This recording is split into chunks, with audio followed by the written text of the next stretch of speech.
osiągnięciach. Witam wszystkich. We wtorkowe popołudnie kontynuujemy Mass Effecta. Skończyliśmy jedyneczkę wczoraj. Shepard jest żołnierzem na maksymalnym poziomie.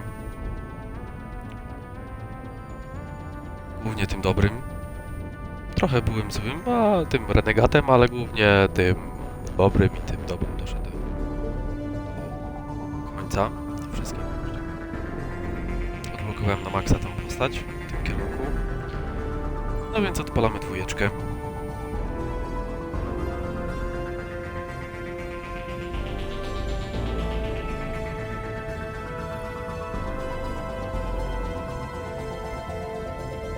Napisy wybrane w języku. A, okej, no dobra, no spoko. Poradzimy sobie.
No dobra, to trzeba będzie się trochę postarać, żeby sobie te osiągnięcia odblokować. No oczywiście nie wszystkie, ale niektóre trzeba się będzie postarać.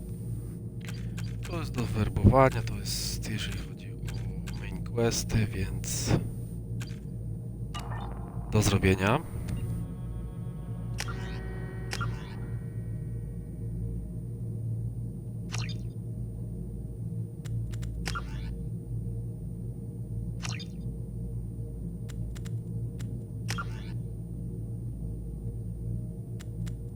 Głośność muzyki sobie troszeczkę ściszymy.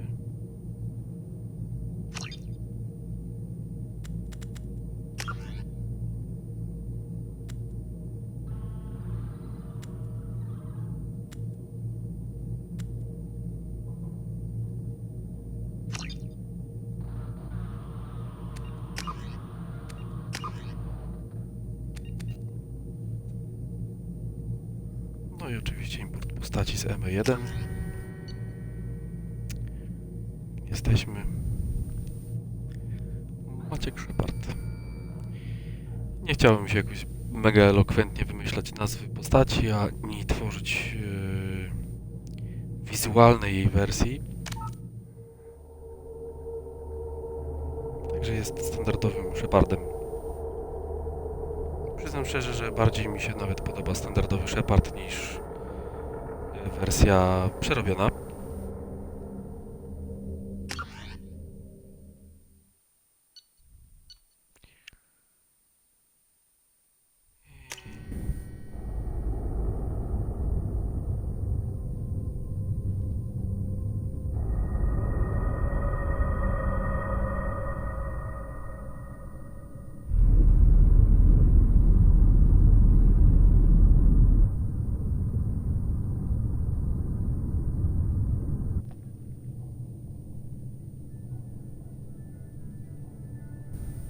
Shepard did everything right. More than we could have hoped for. Commander Shepherd uncovered the truth. And still, it's not enough. We're at war. No one wants to admit it, but humanity is under attack.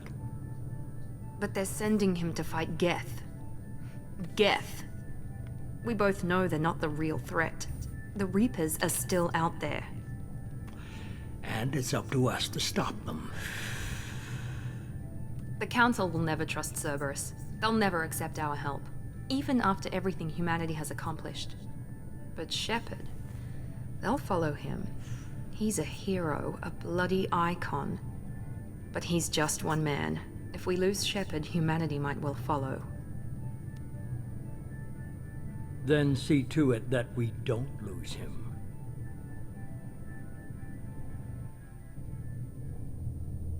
Miesiąc po niszczycielskim ataku getów nad Cytadelem społeczność galaktyki stara się stanąć na nogi.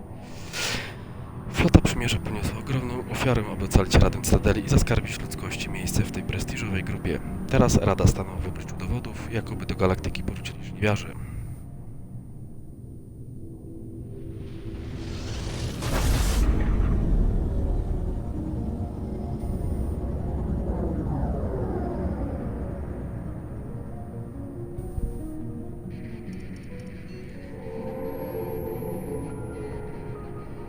Disengaging FTL drives. Emission sinks active. Board is green. We are running silent. We're wasting our time. 4 days searching up and down this sector, and we haven't found any sign of Geth activity. 3 ships went missing here in the past month. Something happened to them. My money's on slavers. The Terminus system is crawling with them. Picking up something on the long-range scanner. Unidentified vessel. Looks like a cruiser. Doesn't match any known signatures. Cruiser is changing course. Now on intercept trajectory. Can't be. Stealth systems are engaged. There's no way a Geth ship could possibly... It's not the Geth. Brace for evasive maneuvers!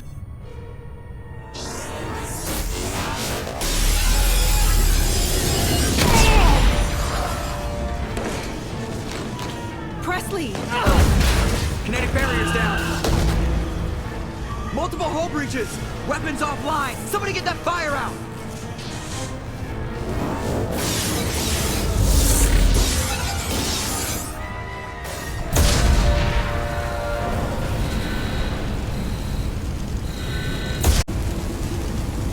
Shepard!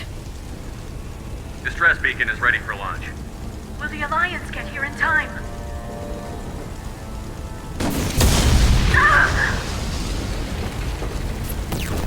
I'm not doing this just so they can find our frozen corpses. Get everyone onto the escape shuttle. Joker's still in the cockpit. He won't evacuate. I'm not leaving either. I need you to get the crew onto the evac shuttle. I'll take care of Joker. Shepard! Liara, go. Now. Aye, aye.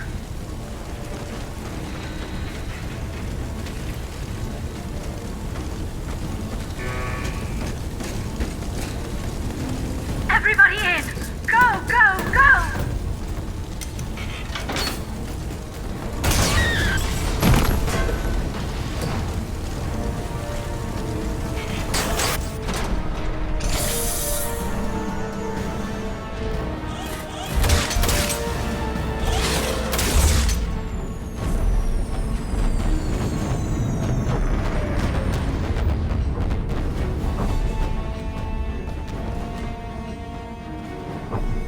Także tak. Gruby cliffhanger na początek drugiej części.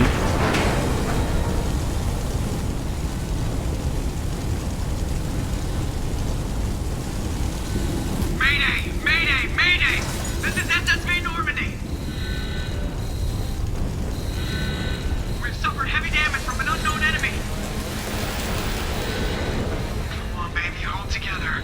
Hold together!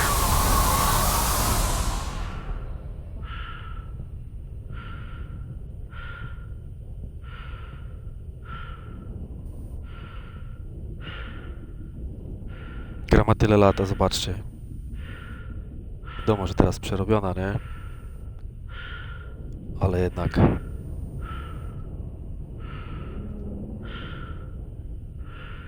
robi robotę, nie? No robi robotę.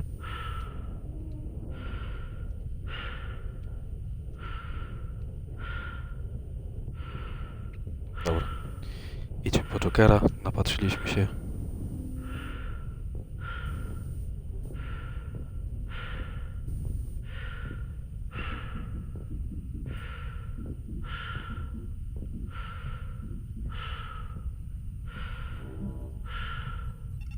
Come on, Joker.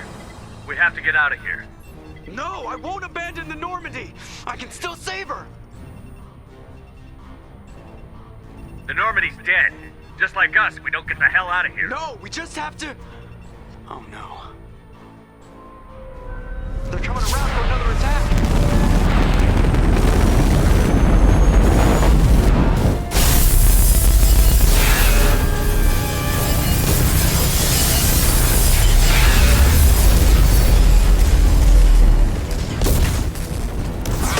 Watch the arm!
Także tak.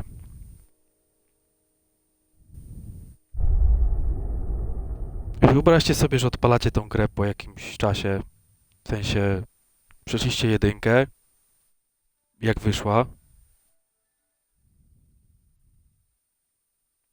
O, tego nie miałem. Okej.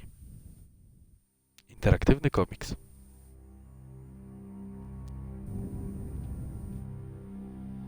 Just another routine mission. The choices you make, the paths you choose, that turn the routine into anything but. Of course, that's how it started. A routine mission, answering a distress call. And look where that got me. We were testing out the Normandy, Captain Anderson's new ship, when the distress call came in. An Alliance patrol on Eden Prime had been attacked. They'd seen something they couldn't explain. And whatever it was massive. I hit the ground with my lieutenant, Caden Olenko. A good kid, loyal, by the book, with a talent for biotics. We came across the lone survivor of the patrol, Gunnery Chief Ashley Williams. A soldier to the core. Tough, disciplined, ready to take on whatever came her way. Ashley joined up with us and took us to the spot where she lost her squad. That's when we saw it. The ship. Like nothing I'd ever seen. It was massive, scorching the colony and everything around it as it blasted away. We followed the path of destruction to an artifact, a beacon left by a long-dead race called the Protheans. The colony had dug it up, and whoever attacked them had tried to take it. Chief Williams made the mistake of getting too close. It hit her with some type of energy. I grabbed her and threw her out of the way. That's when it hit me. Hard. Every muscle in my body went rigid. I couldn't move, could barely breathe. Everything went black. And then I saw something. A vision. Dream. A nightmare. By the time I woke up, we were halfway to the Citadel on our way to meet the Council. I was expected to explain what I'd seen. Anderson came along. So did Edina, our political representative on the Citadel. With those two heavyweights, it seemed reasonable we could persuade the Council that the ship we'd seen was a potential threat, as was the individual behind the attacks. The main suspect for the Eden Prime massacre was a Turian Spectre named Saren. He'd been seen by one of the survivors from the colony at Eden Prime, and there was some evidence to suggest that the ship was connected to Saren. But even Edina's pointed accusations weren't enough to convince the Council. They just couldn't believe one of their chosen elite Spectres could be guilty of something like that. They needed proof, which meant I needed proof. Fortunately, I wasn't alone in my search. Garrus, another Turian, wanted to help. A top agent for Citadel Security. Despite orders from his superiors that he shouldn't get involved, he told me he was suspicious of Saren, and he had some useful leads. More importantly, he was willing to share them. That led me to Rex, the biggest, nastiest-looking Krogan bounty hunter I'd ever seen. He turned out to be more than just a brute. It was his intel that led to a fugitive with incriminating evidence on Saren. The fugitive turned out to be an energetic little Quarian named Tally. A tech expert with a knack for hacking, she'd procured some information on Saren. Evidence that proved Saren was dirty. Tally's evidence proved that Saren was responsible for the massacre on Eden Prime, and that the immense warship we'd spotted was in fact Saren's flagship. But it went much further. Saren was trying to find a way to bring back a race of sentient machines from dark space. Machines allegedly responsible for cleansing the galaxy of all organic life. These Reapers were blamed for wiping out all life 50,000 years ago, including the Protheans, then disappearing back through the mass relays to dark space, leaving no trace they'd ever been. That explained why Saren was after the beacon, and it made some sense out of my visions.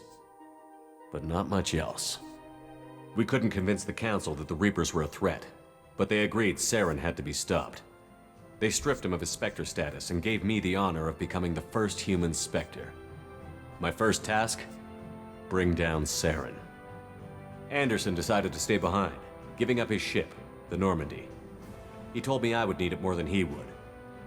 He also pointed me in a direction.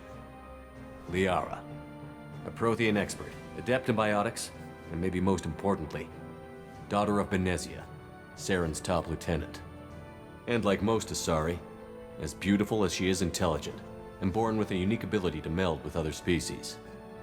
Liara was able to help me decipher some of the vision the beacon had given me. Nothing concrete, but it gave me some clues. And a new appreciation for the Asari. Her technique for accessing my vision was unexpected, but not at all unpleasant. Ashley was a little concerned about the connection I shared with Liara. As commander, I knew either relationship had the potential to interfere with the mission. I told Liara about how I felt. Apparently, she'd felt it too. But we agreed we wouldn't let it get in the way of our mission. Finding Saren. Thanks to Liara's help, we had our next lead. Benezia. Saren had taken her to Novaria, where he'd enslaved a dangerous race of insect-like creatures, the Rachni. He ordered Benezia to use the same technique Liara had used on me to extract information from the Rachni Queen. The Queen's drones were everywhere, and they weren't happy. We had to fight through hundreds of them to get to Benezia. By the time we arrived, Saren was gone. With the information. I tried to reason with Benezia, but Saren had indoctrinated her. He had somehow acquired the ability to control people's actions and wills. Benezia wouldn't surrender, and Liara was forced to watch her mother die in her arms. And I was left with an angry, dangerous Rachni Queen to deal with. She claimed her drones would do no harm if I released her. But the Rachni had terrorized the galaxy before. I couldn't do it. I wouldn't doom an entire species for past sins. And the Queen was true to her word. She left and took her army of drones with her. With Saren's top lieutenant dead, it was quickly running out of time and places to hide. I tracked him down at his base on Vermeer, but we soon learned it was more than a base of operations. It was a breeding ground. Saren was breeding an army of Krogan. He'd found a cure for the genophage, a disease inflicted on the Krogan to prevent them from breeding and taking over the galaxy. But the Krogan Saren was breeding were slaves, mindless beasts that obeyed Saren's will. I had to destroy the base, and all its research. Rex disagreed. Violently. Rex wanted the genophage cure for his people. I tried to convince him to help me destroy it, that these Krogan weren't real. But he wouldn't back down. Fortunately, Rex is smarter than he looks. He realized this wasn't the way to help his people, and that Saren was the real threat. When we finally got to the center of the base, I realized just how close Saren was to completing his plan. He was already in communication with the Reapers. Sovereign, Saren's flagship we'd all assumed was just a ship, was a Reaper. It spoke to me, threatened me. I could feel the menace it had for every living thing. It wanted me dead. It wanted us all dead. and I knew it was capable of doing just that. What I couldn't understand was why Saren would help it. But there was no time to think about it. Sovereign knew where we were. We had to destroy the base and get the hell out. I split up my team in 2 squads, sending Ash with one and Caden with the other as a distraction.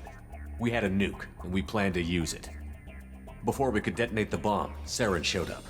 We fought. I stalled him to make time for my team. And in talking to him, I realized the truth. It wasn't Saren who was indoctrinating everyone. It was Sovereign. The Reaper. And Saren was in deeper than all of them. He tried to convince me he was still in control. Said he found a way to reduce the Reaper's influence, but he was kidding himself. Or believing the lies Sovereign was telling him. Before I could convince him to stop, he ran, leaving me just seconds to extract my squad mates. I tried, but I wasn't fast enough. I could only save one of them. Ash was a good friend, and a great soldier. But I had to choose, and I chose Caden. That was the last time Saren would slip away from me. I knew then, the next time we met, one of us would die. With my team mostly intact, we chased Saren and his army to Ilos, a long-lost planet that had once belonged to the Protheans. As we prepared for what we knew would be a desperate fight, I spoke to my crew. We were just one ship, against Saren's growing army. I assured them all that despite the odds, we could defeat him. But Liara saw through my words. She knew I was hurting after Ash's death. She could sense my doubts. We both knew this mission could be our last. Until that moment, we'd put our feelings aside for the sake of that mission. But why wait? We gave in to each other, and it was perfect. While it lasted. We arrived on Ilos, close behind Saren. Once on the planet, we discovered a Prothean databank that helped me put the final pieces of my vision together. The Reapers had come 50,000 years ago, and every 50,000 years before that, each time purging the galaxy of life. The Protheans had fought and died, like every species before them. But a few survived long enough to leave a parting gift. The Protheans had discovered that the Citadel was the key to controlling the mass relays. By sabotaging the Citadel, they found a way to close the relays to dark space, slowing the Reapers' return, giving us the time we needed to find a solution to stop the Reapers once and for all. Saren knew this. He was leading his army to take control of the Citadel and re-establish the relays to dark space, bringing the waiting Reapers here to destroy us all. We followed him to the Citadel. It was intact, but heavily damaged. He had caught the Council fleets by surprise, and they were only now regrouping.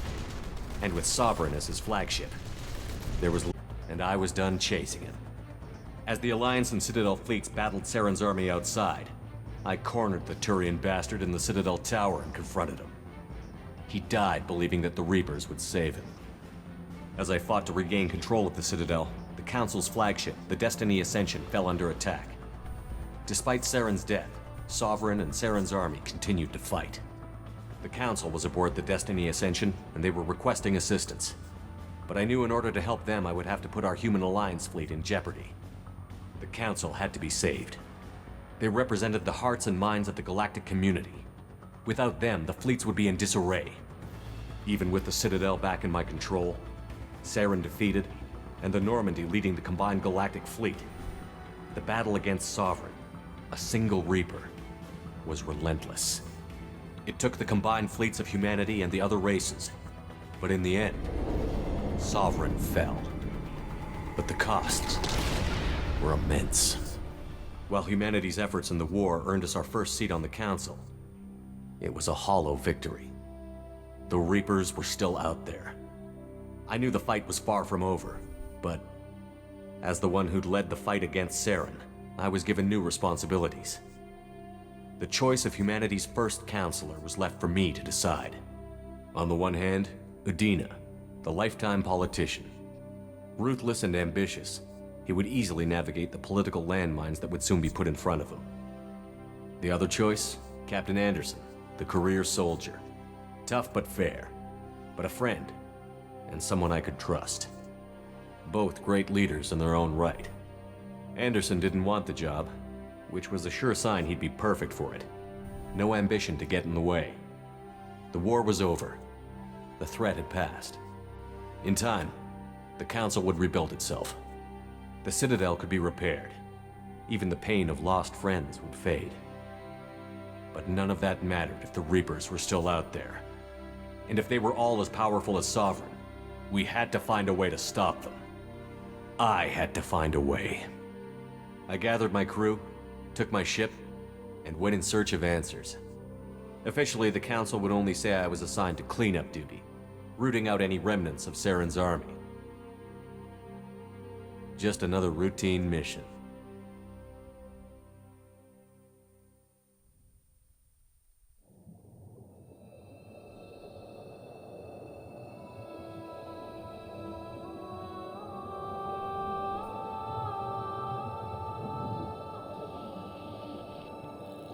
Commander Shepard has been recovered.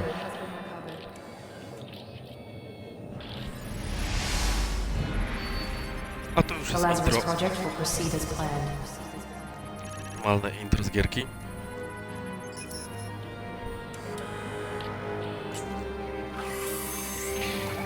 No, wracając do tego, co mówiłem na początku, przed komiksem. Wyobraźcie sobie, że gracie po raz pierwszy w Mass Effecta 1. Po kilku latach wychodzi Mass Effect 2. I na dzień dobry Shepard ginie. No mi na przykład puła opadła, ale dopóki nie doszło do tego intra, to...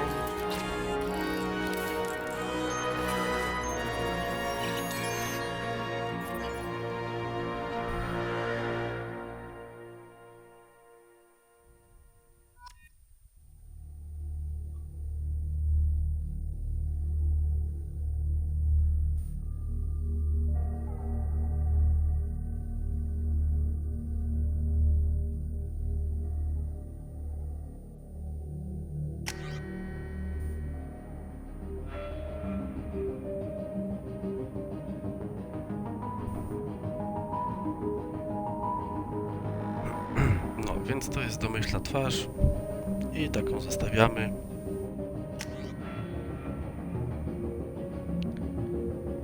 Teraz mamy oczywiście kilka opcji. Żołnierz to taki no, standardowy, tak?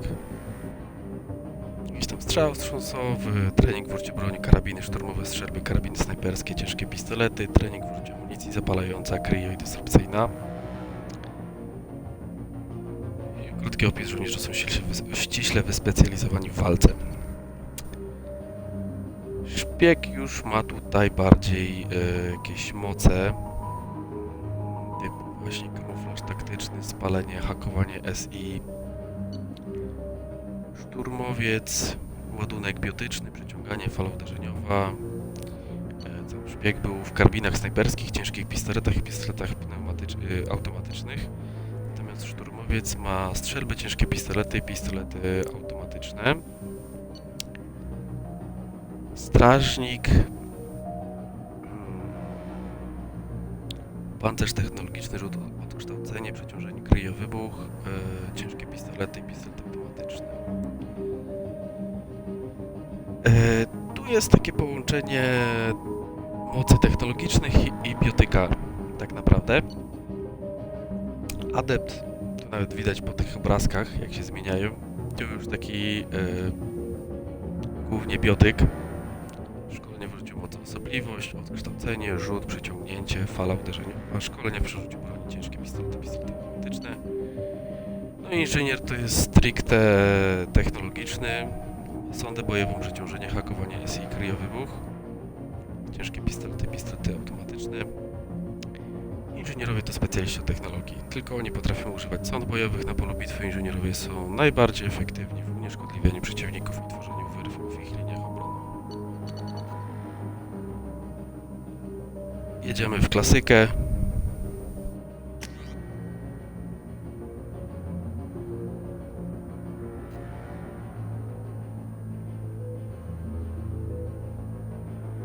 Mamy tylko jedno osiągnięcie. Dobra, no. Wybieramy granat.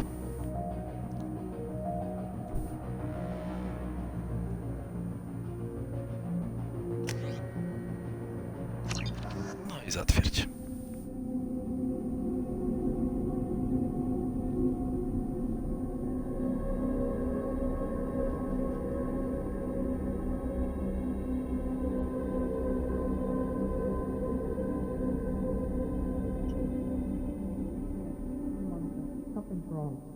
He's reacting to outside stimuli, showing an awareness of his surroundings. Oh my God, Miranda, I think he's waking up.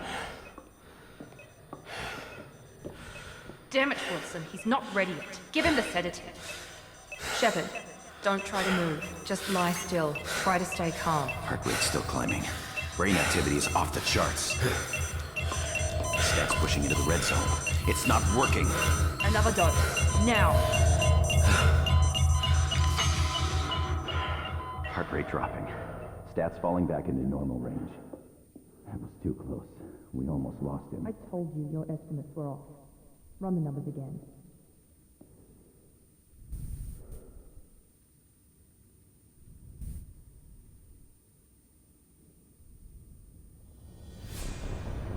Wake up, Commander. Shepard, do you hear me? Get out of that bed now. This facility is under attack. Shepard, your scars aren't healed, but I need you to get moving. This facility is under attack. There's a pistol in the locker on the other side of the room. Hurry! Grab the pistol and armor from the locker. You don't have time to wait around, Shepard. Grab your weapon and armor. This pistol doesn't have a thermal clip. It's a med bay. We'll get you a clip from... Damn it! Those canisters by the door are going to blow. Get behind cover now. Keep your head down, Shepard. Shield yourself from the blast.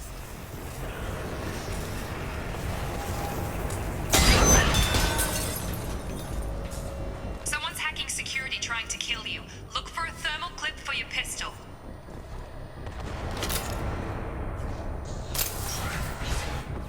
Looks like they set up a barricade to try holding the mechs off.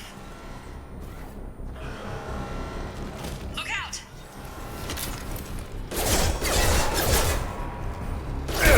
Keep moving, we need to get to the shuttles.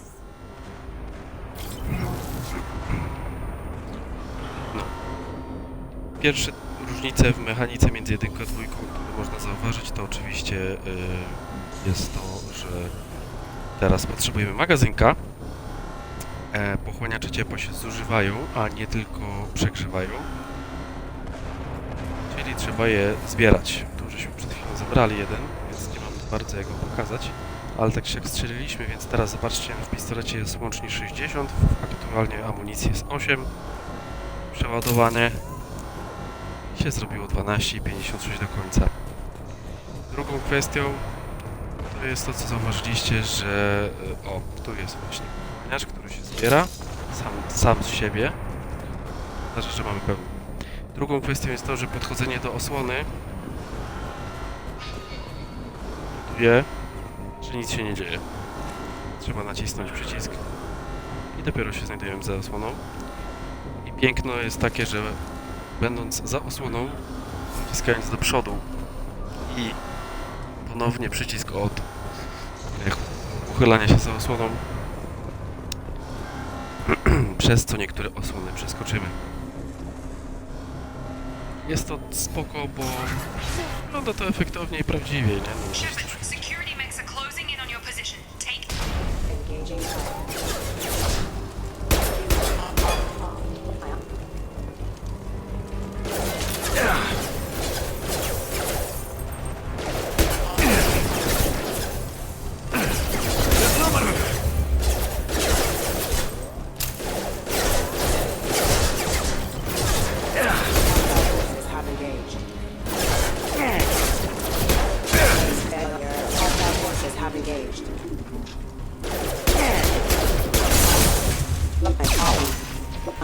Nice work, Shepard. Coast is...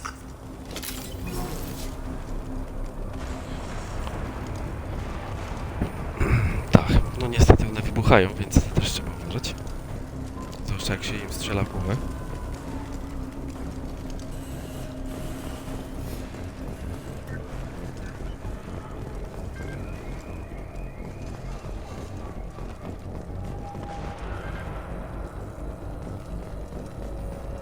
Teraz tych pochłaniaczy tutaj leży dużo, ale czasami się trafia, że... Don't waste time. I can't keep the mix distracted for long.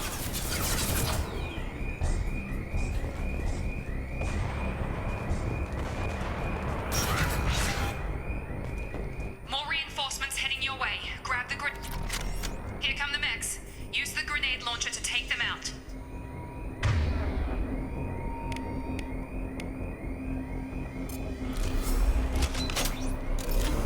We've been spotted. Take the elevator down one floor.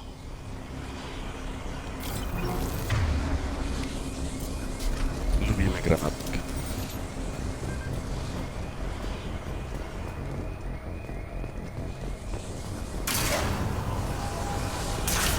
Hurry! Get to the door! Run!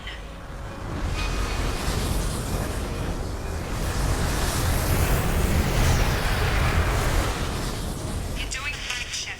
Head to the next room and I'll try to meet you. Shepard, you can read me. I've got men closing in on my position.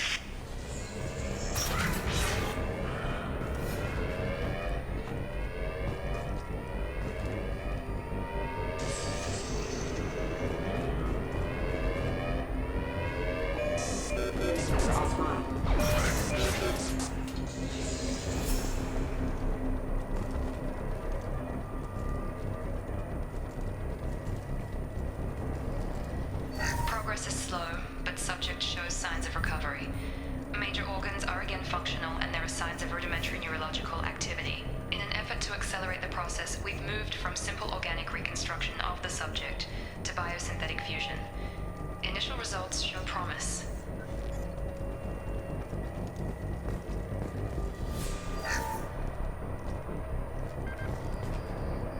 Log update.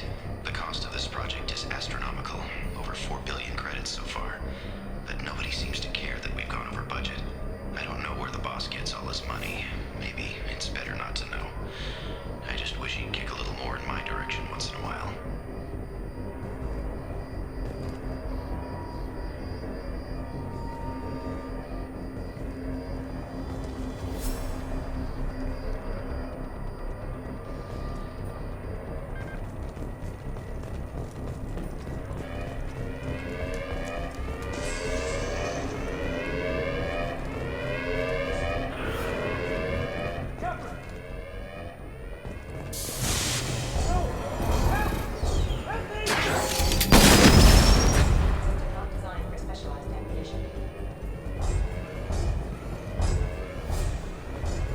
Log update. I can't figure Miranda out. As project director, she should be ecstatic at all the progress we've made. But she's still the same old ice queen. Maybe she's worried Shepard might become the new favorite. Or maybe she is just a pure cold-hearted bitch.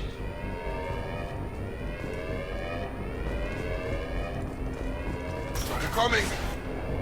I've got him. Shut. What the hell?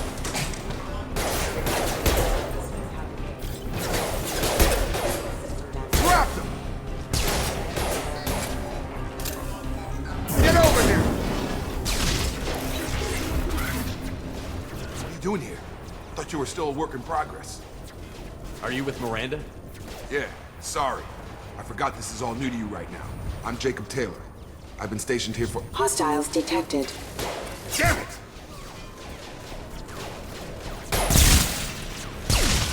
Things must be worse than I thought if Miranda's got you running around.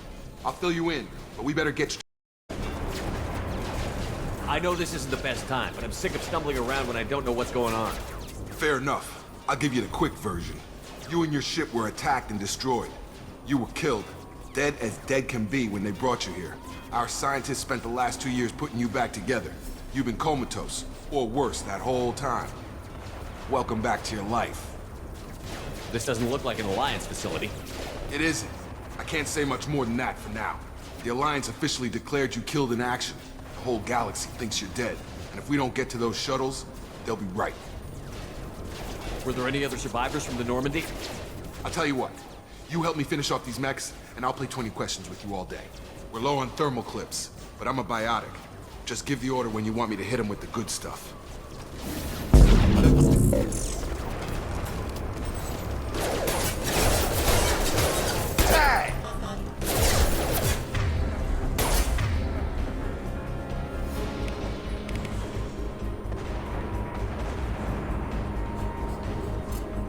a nice trip.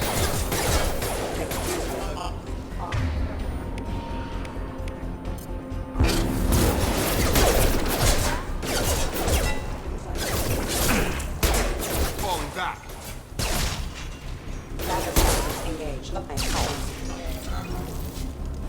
Okay.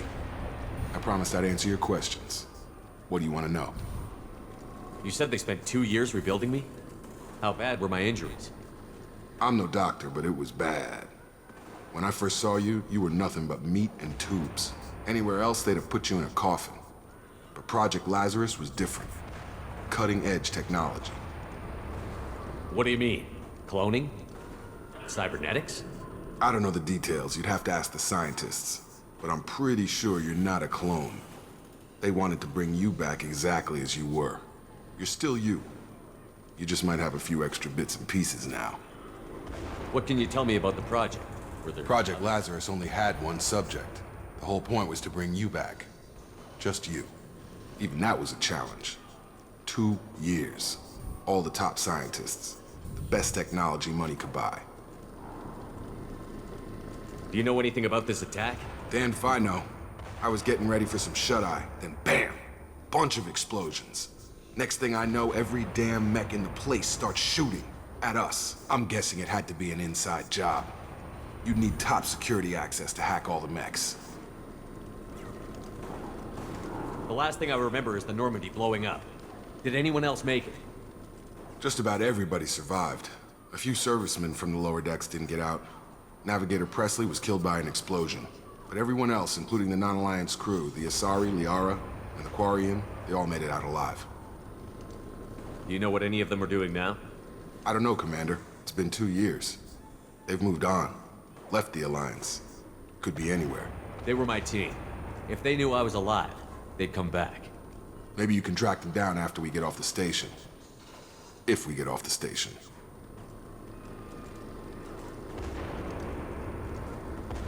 When I first woke up, someone named Miranda was talking to me over the radio.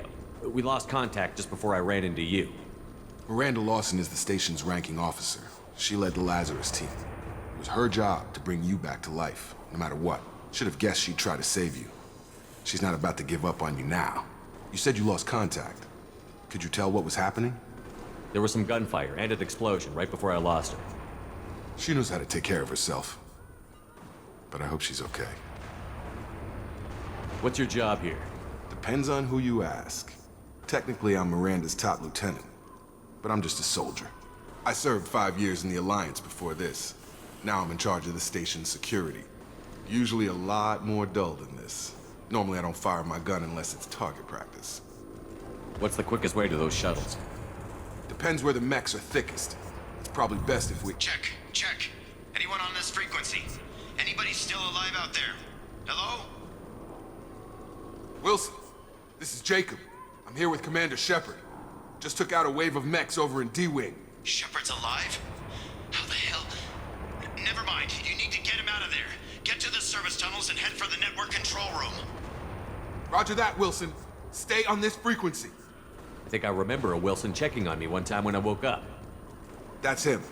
He's the chief medical tech. Answers directly to Miranda. Come on. The service tunnels are this way.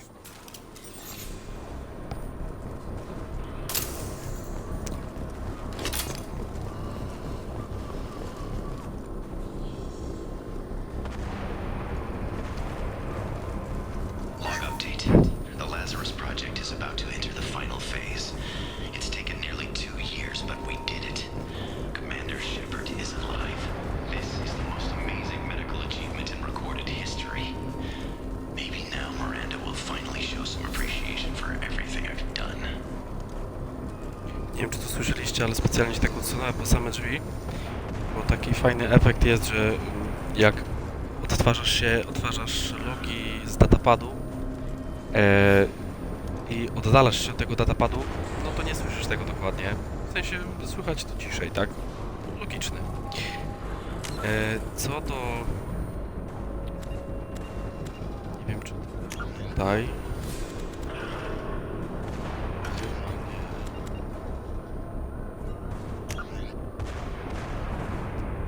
Zadania to tego tutaj nie będzie. Ale można sobie pododawać już tutaj troszeczkę, więc sobie pododamy na dzień dobry. Nosi trochę wytrzymałość, siłę, prędkość, charyzmę. Pierwszy punkt. To macie tak, 1 punkt, potem 2 punkty trzeba zużyć, potem 3, potem 4, czyli razem jakby nie patrzeć 10.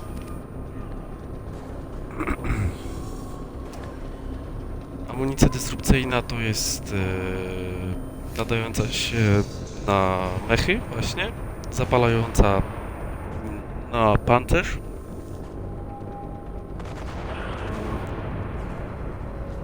I kryje amunicja to jest zważająca, nie?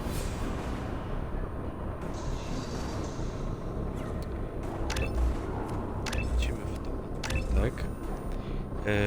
Podnosi prawość, egoizm, więc zobaczcie, że tam ja troszeczkę prawości miałem więcej z tego względu, że tam wcześniej w pierwszej części był ten idealista i renegat, no i poszedłem bardziej w idealistę. Stąd to się pojawiło. Żeby odblokować trzeba instrukcyjną poziomie, więc to odblokujemy od razu. Teraz tego nie dodamy, no ale już będzie odblokowane. Tego agenta. Amunicję. Tu jak widzicie jest zablokowane i jest napisane zablokowany członek oddziału nie jest lojalny. Trzeba zrobić misję lojalnościową. To później będzie widać. Zapiszemy sobie. Jeszcze nie chcemy wychodzić.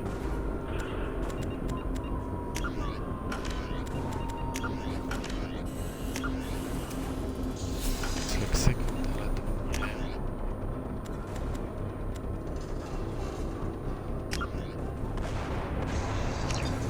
Tego też.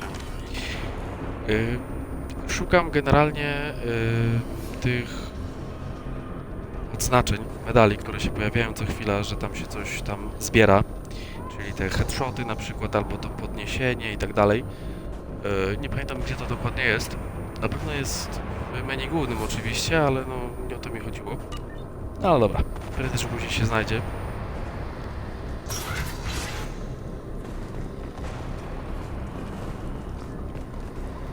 Jedziemy z tematem.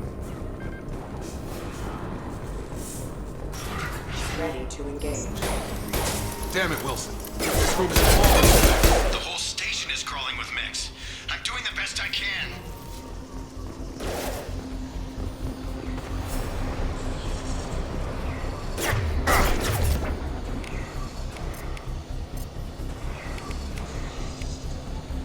No właśnie, trzeba sobie tą amunicję dysrupcyjną też włączyć.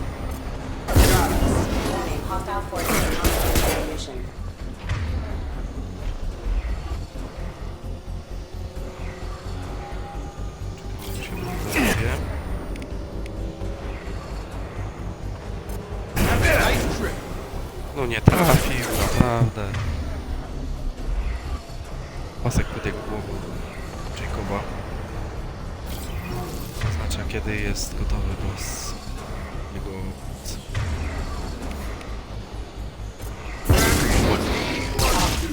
Oh God, they found me. Help! Wilson, where are you? Server room B! Hurry! They're out of control!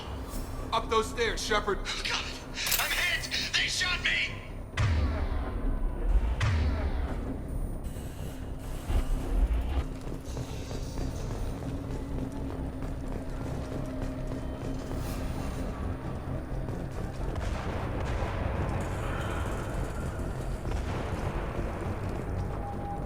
Physical reconstruction of subject is complete. but we still need to evaluate all mental and neurological functions.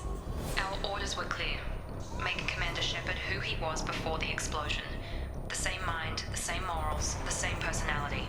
If we alter his identity in any way, if he's somehow not the man he used to be, the Lazarus Project will have failed.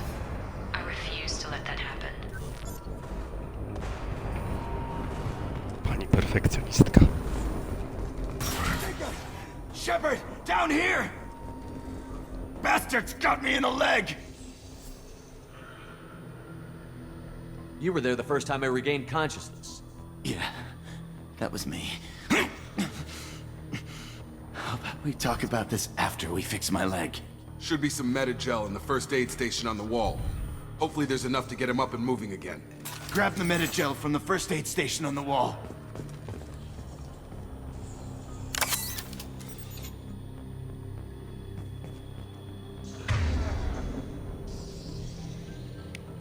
Wybieramy jedność. Można sobie przepisać też, nie? Żeby od razu klikać, ale nie trzeba.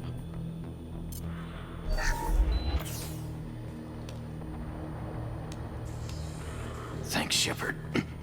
Never thought you'd save my life. Guess that makes us even now, hmm? I thought maybe I could shut down the security mechs, but whoever did this fried the whole system. Completely irreversible. We didn't ask what you were doing.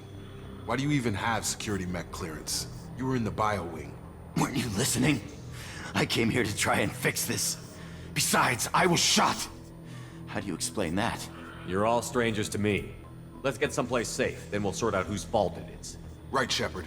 We need to find Miranda. We can't leave her behind. Forget about Miranda. She was over in D-Wing. The mechs were all over that sector. There's no way she survived. A bunch of mechs won't drop Miranda. She's alive. Then where is she? Why haven't we heard from her? There are only two possible explanations. She's either dead, or she's a traitor. Then why did you wake me up and warn me about the attack? Okay, maybe she's not a traitor. But that doesn't change the facts. We're here, she's not. We need to save ourselves. The shuttle bay is only a few... You can overload the canisters to clear a path to the shuttles.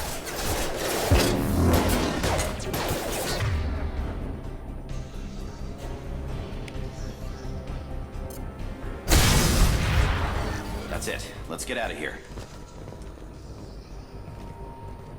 Okay, we took him down. But this is getting tense. Shepard, if I tell you who we work for, will you trust me? This really isn't the time, Jacob. We won't make it if he's expecting a shot in the back. If you want to piss off the boss, it's your ass, Jacob. The Lazarus Project, the program that rebuilt you. It's funded and controlled by Cerberus. I think I ran into Cerberus a few times while I was investigating Saren. Some kind of pro-human splinter group, right? Well, that's what the Alliance wants people to believe. But there's more to it. The Alliance declared you dead. They gave up. Cerberus spent a fortune to bring you back. Look, I'd be suspicious too. But right now we have to work together. I thought you deserved to know what's what. Once we're off the station, I'll take you to the elusive man. He'll explain everything. I promise. Elusive Man? Is he in charge of all this? Yeah. That's not his real name, of course. Nobody knows who he really is. It was a code name the Alliance used for him. Kinda stuck. I don't care what they did or what you say. I'm not working with terrorists. You can tell it to the boss, but after we've saved our butts. We're almost at the shuttle.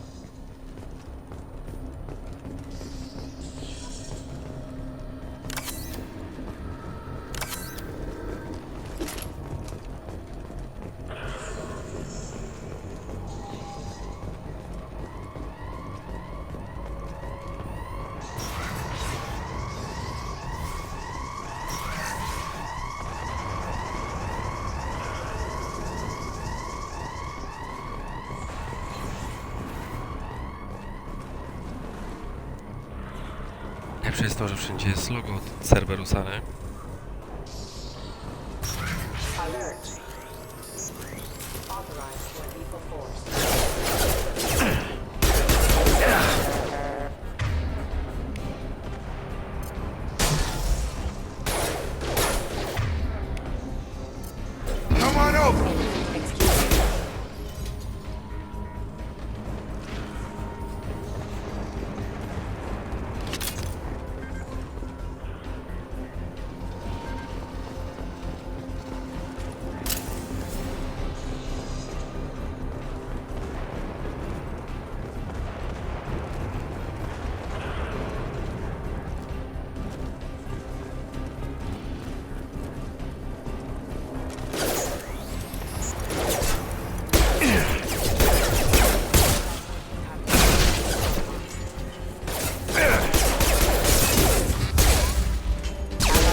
Minigierka.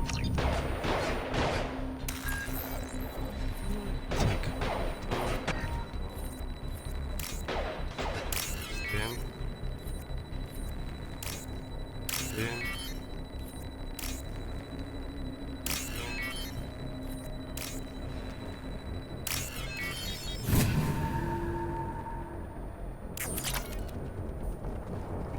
Test subject has been recovered, but the damage is far worse than we initially feared. In addition to the expected burns and internal injuries from the explosion, subject has suffered significant cellular breakdown due to long-term exposure to vacuum and sub-zero temperatures. Despite the extent of the physical trauma, Wilson assures me subject is salvageable. The Lazarus Project will proceed as planned.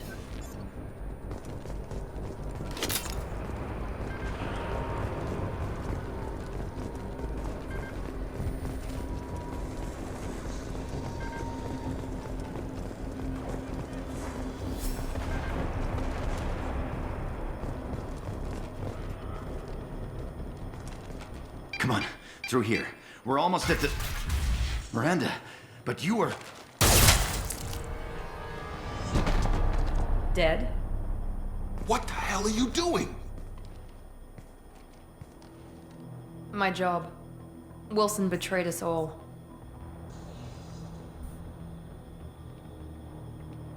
Even if you're sure, did he deserve that welcome?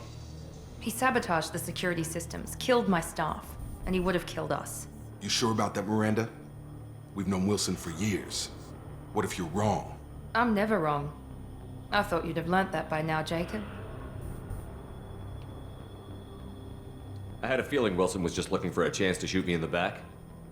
Good instincts. Some people are far too trusting to ever see that coming. Come on, let's grab this shuttle and get out of here. My boss wants to speak to you. You mean the elusive man? I know you work for Cerberus. Ah, Jacob. I should have known your conscience would get the better of you. Lying to the commander isn't the way to get him to join our cause.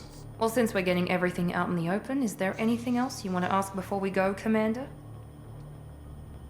Convenient that you show up as we're leaving. Where were you during the attack? Besides trying to save your life? Wilson figured out I was helping you and he sent an army of mechs to take me out. I got here as soon as I could. Probably a little too soon if you ask Wilson. What about the rest of the people on the station? This is the evac area. If they're not here now, they're not coming. We can't leave without knowing for sure. We need to go back and look. Don't you get it? The only one worth saving is you. Everyone else is expendable. She's right. We all knew the risks when we signed up. Without you, there's no point to any of this. Where are we going? Another Cerberus facility. The elusive man is waiting for you there. I'm not sure I trust you. This is the only shuttle off the station. You want to stay and rot with the mechs? Be my guest. You're the Lazarus Project's director, aren't you? That's right. I put 2 years of my life into this project. Into you. What does Cerberus want from me? Maybe you should ask the elusive man when you meet him. He poured virtually unlimited resources into Lazarus. Obviously, he has some kind of plan for you. I've had enough of this station to last a lifetime. Or 2, in your case. Come on.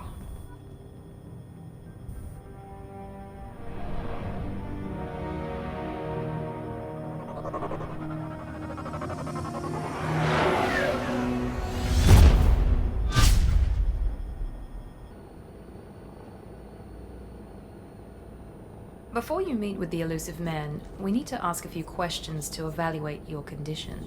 Come on, Miranda, more tests? Shepard took down those mechs without any trouble. That has to be good enough. It's been 2 years since the attack. The elusive man needs to know that Shepard's personality and memories are intact. Ask the questions. Did you say 2 years? I've been gone that long? 2 years and 12 days. And you were on an operating table for most of it. The sooner we start, the...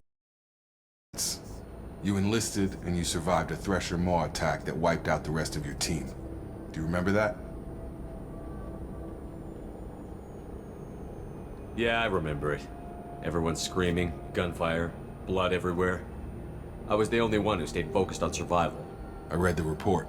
50 Marines died on Akuz. You were the only one who lived. Satisfied, Miranda? Almost. Let's try something more recent. Vermeer, where you destroyed Saren's cloning facility. You had to leave one of your squad behind to die in the blast. Gunnery Chief Ashley Williams was killed in action. It was your call. Why did you leave her behind? I left a friend to die that day, and I didn't do it casually. But I had to save as many people as I could. Ash gave her life for the rest of the team. Without her, I couldn't have stopped Saren. She died a hero. I understand, Commander, and I wasn't judging your decision.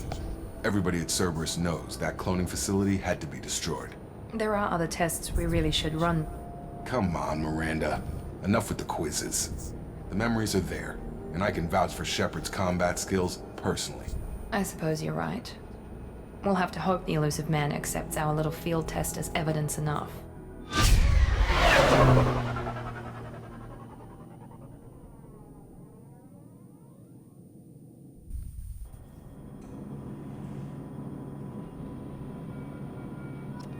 The elusive man is waiting for you in the other room.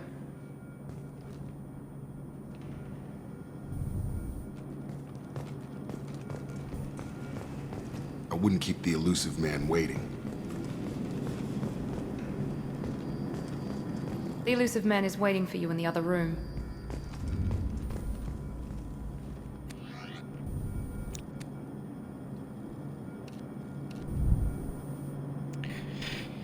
Tak, tu można sobie pozmieniać. Jest coś takiego jak strój swobodny. Na przykład taka kurteczka. Dżiny w kancik. Się cholera wie, czy to dżiny. Albo bluza N7. Taką to sam sobie kupił chętnie.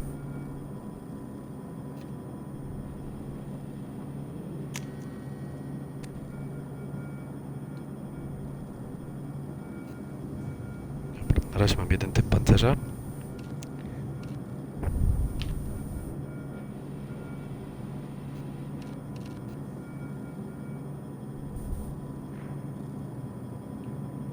Pierśniki, nagrodniki, materiał.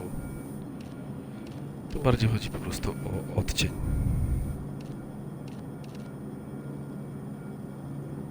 Chociaż właściwie odcień jest tutaj, no ale... No niczym się tak naprawdę nie różni, tylko i... Zobaczcie, no na przykład ten jest kompletnie matowy. Ten jest super błyszczący, nie? Ten jest trochę jaśniejszy, ten jest trochę bardziej ciemniejszy.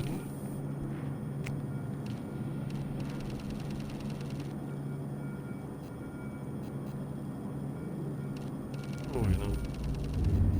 Wszystko jest kwestią pogadania. Tu jest wzór kamuflażu. Na razie użyjemy sobie tego.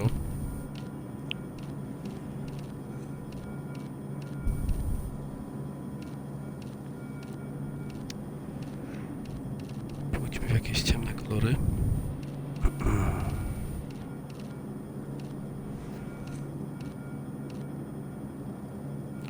Może być taki w sumie. Kolorki takich dodatków, nie? Tak jak widać tu. Z tyłu widać bardziej, więc warto jednak wiedzieć.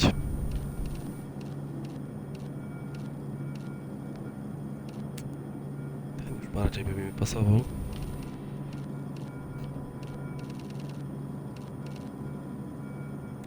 Ale weźmiemy sobie taki bordowy chyba. Da. I odcień pierwszy.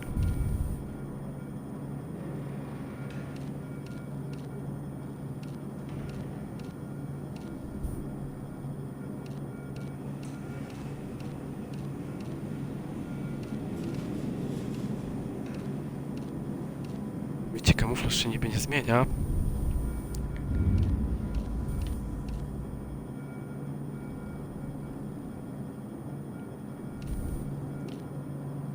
Co lepiej widać na tym, nie?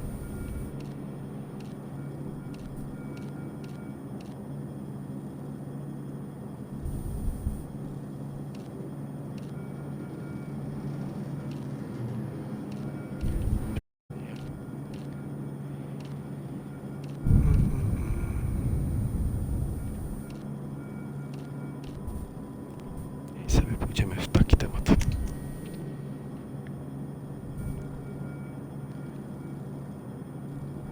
elegancko.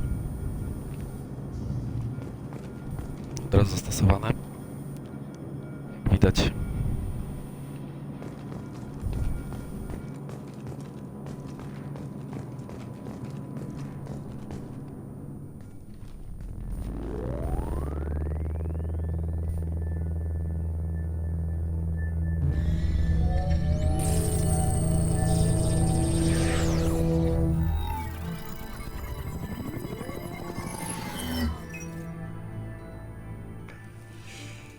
Commander Shepard.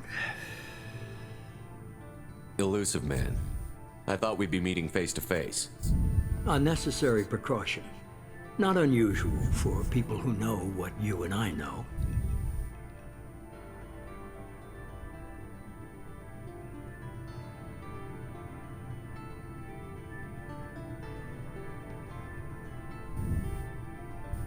And what exactly is it that you and I know? That our place in the universe is more fragile than we'd like to think. That one man, one very specific man, might be all that stands between humanity and the greatest threat of our brief existence. The Reapers. Good to see your memory's still intact. How are you feeling? Cut to the chase. What are the Reapers doing that made you decide to bring me back? We're at war. No one wants to admit it, but humanity is under attack. While you've been sleeping, entire colonies have been disappearing. Human colonies. We believe it's someone working for the Reapers, just as Saren and Geth aided Sovereign. You've seen it yourself. You bested all of them. That's just one reason we chose you. Fighting a war doesn't seem like Cerberus. Why are you involved? We're committed to the advancement and preservation of humanity. If the Reapers are targeting us, trying to wipe us out, Cerberus will stop them. If we wait for politicians or the Alliance to act, no more human colonies will be left. Sovereign was trying to harvest all life in the galaxy. Why would the Reapers target a few human colonies? Hundreds of thousands of colonists have vanished. I'd say that fits the definition of harvesting.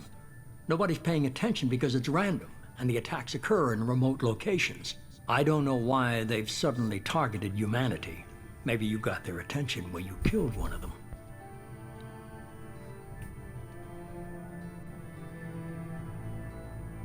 If this is a threat against humanity, you need to mobilize the Alliance. They suffered substantial losses fighting Sovereign. They're rebuilding, still stretched too thin to waste resources verifying the Reaper threat. Blaming the abductions on mercs and pirates is easier and more convenient.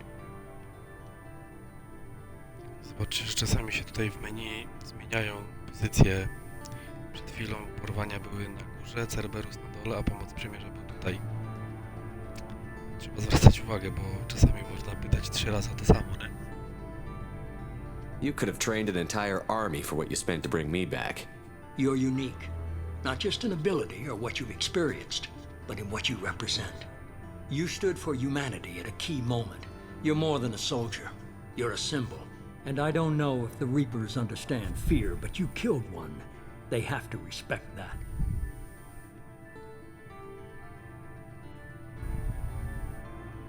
If you're after the Reapers, just point me in the right direction. Miranda was worried you'd be resistant. She's not usually wrong. I have a shuttle ready to take you to Freedom's Progress, the latest colony to be abducted. Miranda and Jacob will brief you. Miranda killed Wilson in cold blood. Jacob's just a gun for hire. You expect me to trust them?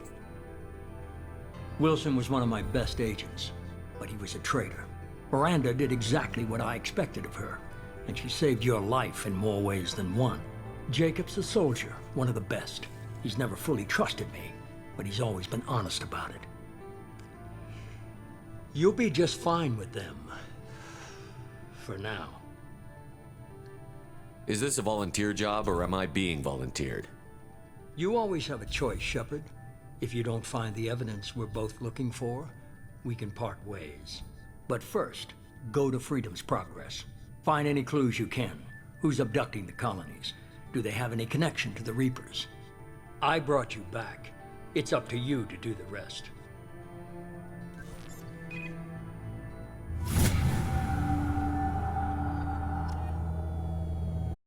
Wszystko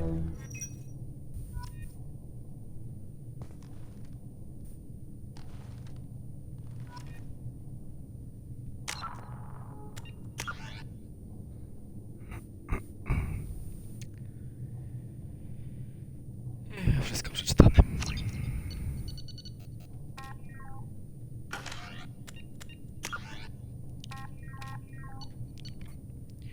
Głównie będą na razie główne misje, no z prostego powodu, no to jest prolog tak naprawdę, nie? Więc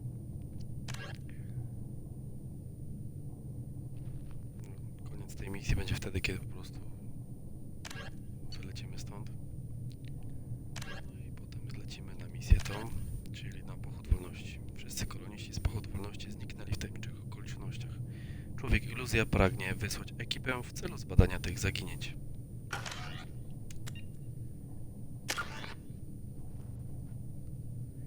Nasz wspaniały team na razie nie funkcjonuje, na razie jest pojedynczo, bo w tej chwili z nikogo nie korzystamy.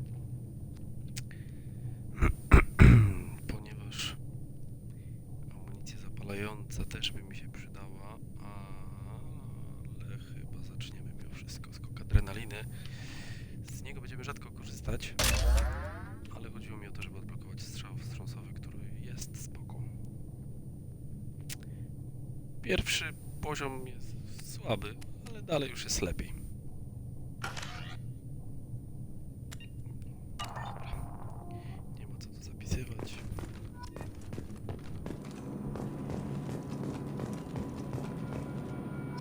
To jest wkurzające, tylko te właśnie aktualizacje, bo są mega duże, zajmują ci całą prawą stronę dość długo i jeszcze po jakiejś konwersacji jest ich z 10.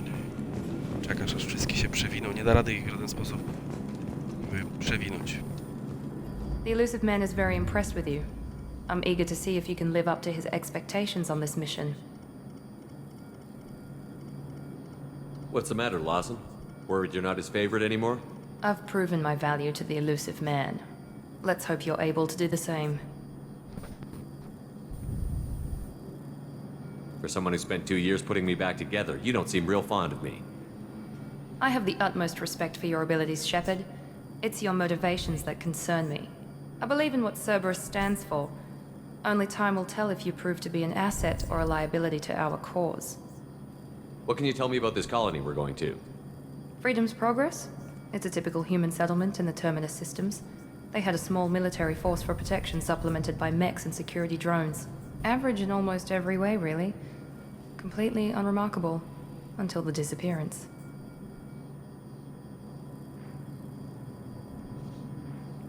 Any thoughts on what we might run into there? A lot of empty buildings and one giant mystery. I'd like to know more about the Lazarus Project from the I wasn't person in charge. The elusive man was. If I was running the show, would have done a few things differently. What would you have changed? To start, I would have implanted you with some type of control chip. But the elusive man wouldn't allow it. He was afraid it might affect your personality, alter your character somehow. He wouldn't let us do anything that might limit your potential in any way. Can't say I like the idea of being brought back to life with a control chip in my brain. The elusive man is taking an incredible risk with you. I just hope his gamble pays off. Jest zazdrosna, jest zazdrosna. Można się z nią puknąć generalnie. Przepraszam, wejść w wątek romantyczny. Tell me a little about yourself. Worried about my qualifications? I can crush a mech with my biotics or shoot its head off at 100 yards. Take your pick. I was trying to get to know you as a human being. I'm not looking for a friend, Shepard. Stay focused on the mission. Did you and Jacob serve together in the Alliance? No, the elusive man recognized my potential and recruited me at a young age. How old were you? Old enough to know this is what I wanted. It's obvious you're not interested in talking. We've got an assignment. We can talk about it or we can do it. Na pewno będziemy się z nią przekomarzać często, bo mam z tego zawsze bekę. I'm glad the elusive man convinced you to join us, Commander. I just agreed to work with him. I still don't trust him. Do you trust me, Commander? You're a good man, Jacob. But you might be working for the wrong people. Maybe. but I thought the same when I was with the Alliance. That's why I'm here now. Do you know anything about this colony we're going to? It's called Freedom's Progress. Don't know much else.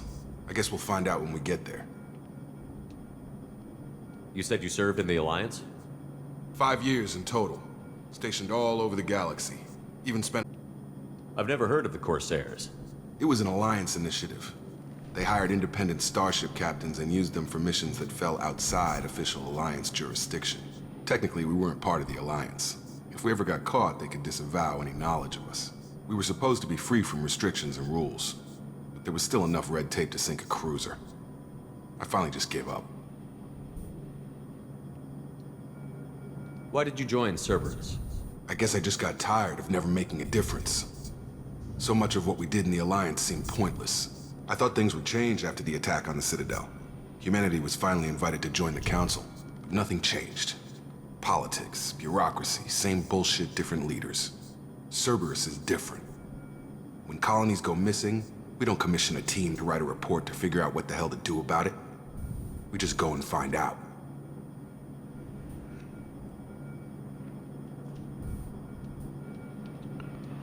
That's all for now. Yes, sir. Trochę egoizmu, trochę prawości. Szczypta tego, szczypta tamtego. Na koniec misji zawsze jest taki właśnie... breaking statement, że tak powiem. Podsumowanie zadania. Shepard ucieka z zaatakowanej placówki wraz z agentem Taylorem i Lawson. Placówka zniszczona przez zdalną detonację. Ekipy ratunkowe zlikwidują wszelkie niebezpieczne dla nas dane. Zgodnie z sugestią Mirandy zbadam inne komórki, by potwierdzić, że Wilson był jedynym zdrajcą wśród nas. Niezależnie od kosztów, projekt Łazarz okazał się sukcesem. Shepard powraca. Jak widać, to zawsze pisze podsumowanie zadania, pisze Człowiek Iluzja. No i otrzymaliśmy premię za import bohatera na poziomie 57. 4000 doświadczenia na start na poziomie 5. 150 000 kredytów, 10 000 pierwiastka 0, 10 000 irydu, palladium, platyny, 190 prawości i 84 egoizmu. Wydaje się, że niby duża rozpiętość, ale tam na skali tego tak nie widać, nie? Tych prawości i egoizmu. No i znaleźliśmy sobie granatnik. Wiadomo, granatnik zawsze spoko. Fundusze Cerberusa i znalezione kredyty. Fundusze Cerberusa są za misje, znalezione, no to wiadomo. Także to mamy zagarnięte. Poczekajcie chwilę, zaraz wrócę.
Jestem z powrotem.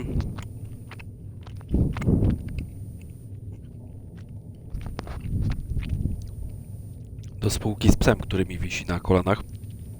Labrador, zaznaczam, więc nie taki malutki. Bojem żelka. Jest teraz błagalne spojrzenie żebratora. Pieski tego nie jedzą. Nie jedzą. Proszę się ewakuować. No, już. Zejdź. Harley, zejdź.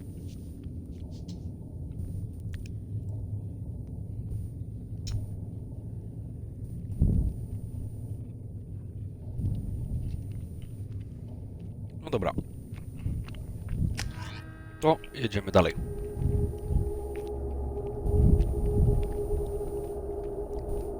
W tym wypadku bardziej lecimy dalej.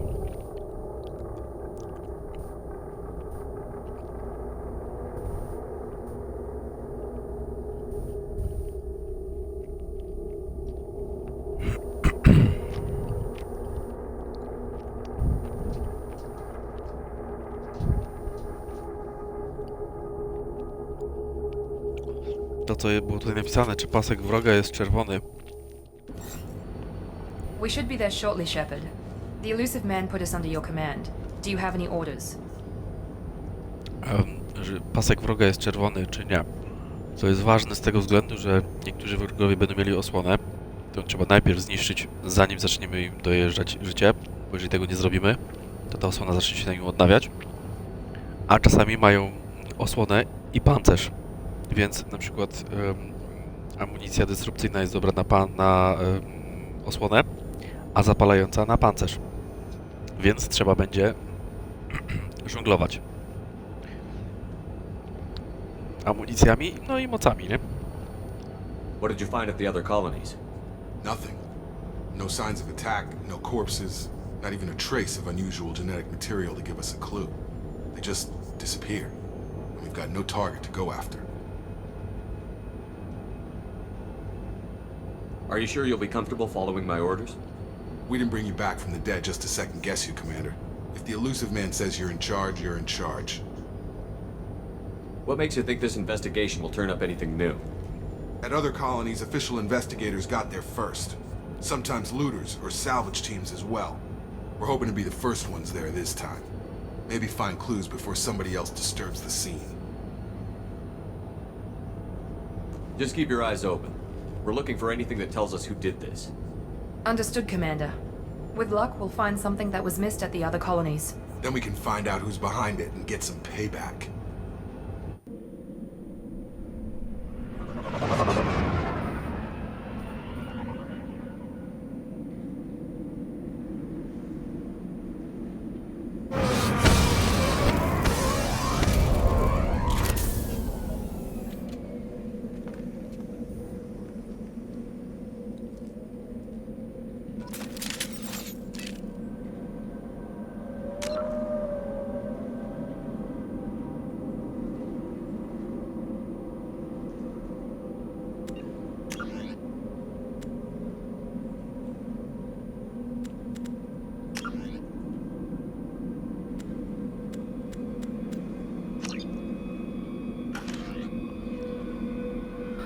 Dobra, jednej rzeczy, której nie zrobiłem.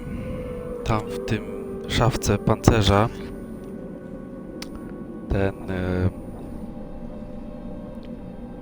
cały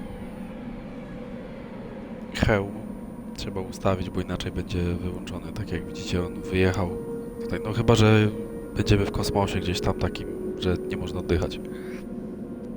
Ale strasznie mi to zawsze drażniło, więc będzie trzeba to zrobić. Dobra.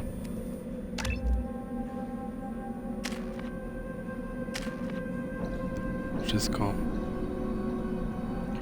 na tą chwilę.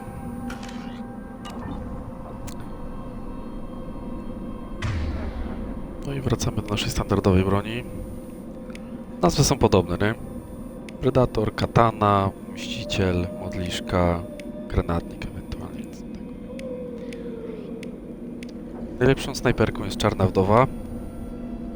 Wiadomo, To taki trochę Barrett Light 50, z półcelową amunicją, że celując w tułów odstrzeliwujesz człowiekowi cały tułów.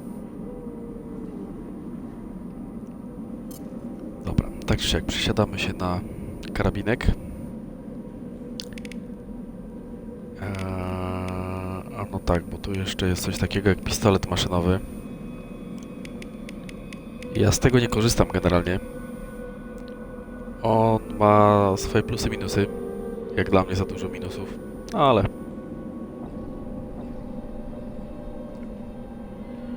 ona niech sobie z tego korzysta. Jacob ze strzelby. No dobra. Zobaczcie, że pistolet miał... A, no właśnie, tu nie ma opcji powrotu w wyborze broni. W jedynce było tak, że naciskałem przycisk od tego koła, zamiast go przytrzymując, od razu wracało mi do poprzednio wybranej broni. Tutaj tego nie ma, tutaj trzeba sobie samemu znowu wybrać broń. I teraz zobaczcie jedną rzecz. Weźmiemy teraz z powrotem pistolet. Zobaczcie, pistolet ma amunicję dysrupcyjną. Tak jest wyświetlone, tak? A karabin szturmowy nie ma nic. Więc warto sobie to powybierać. Tak samo zobaczcie, że Jacob też tego nie ma wybranego, amunicji zapalającej. Więc mu od razu dodamy. I jeszcze też nie mamy amunicji zapalającej, więc na razie tylko dysrupcyjną. Więc wybieramy sobie amunicję dysrupcyjną. No.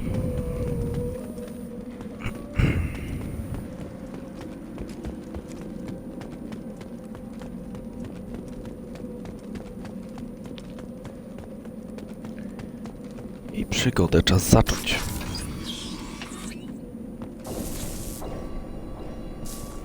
Looks like everyone just got up and left right in the middle of dinner.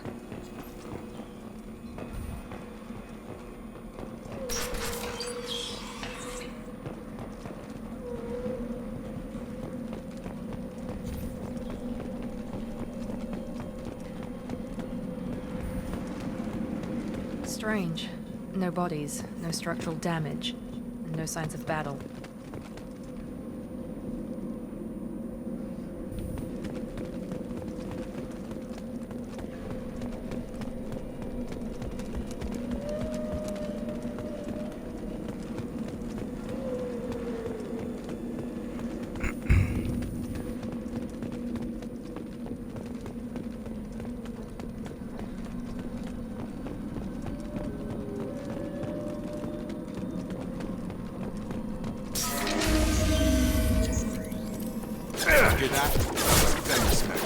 Strange. Security systems were disabled at the airport. Gotcha! Yeah, right. Engaged.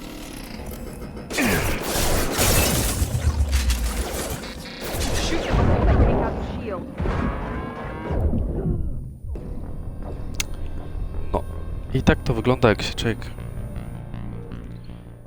nie zabezpieczy i nie stanie za osłoną. Tu mnie trochę Jacob przyblokował, bo chciałem się skitrać za osłoną, no ale też popełniłem małe faux pas, bo przeskoczyłem przez osłonę, bo myślałem, że tak powiem, gra mi nie załapała tego, że chcę się schylić za osłoną, a ona to załapała. Więc kliknięcie razy 2, czyli przeskok. Tak, no i snajperka ma bardzo mało amunicji.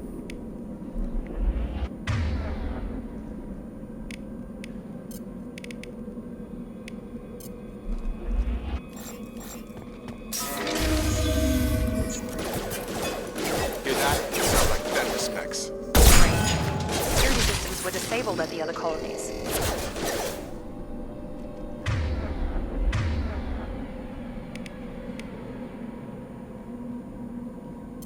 Here goes.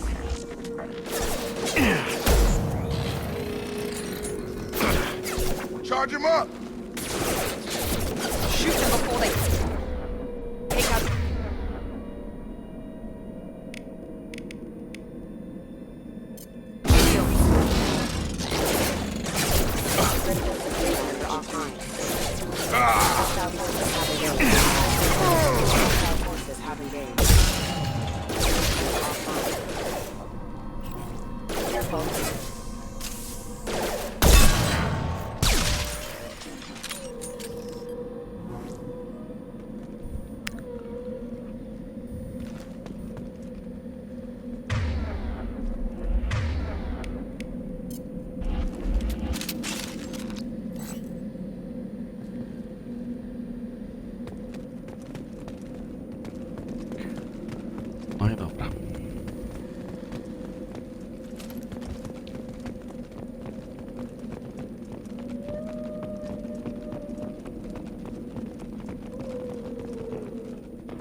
cyk, cyk. Tam na górze jest czas, nie? Ten paseczek się skraca, ale... Czasu jest w opór. Myszką wiadomo, że byłoby wygodniej niż na konsoli. No ale... Incoming!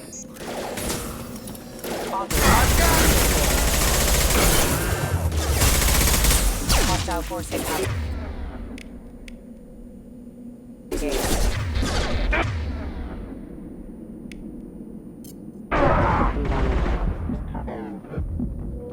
No niestety nie zaliczyło przeciążenia. Raczej. Bo to chyba trzeba zabić przeciążeniem. I to jest właśnie powód, dla którego ja tak łażę pomiędzy tymi wszystkimi tutaj półeczkami i tak dalej.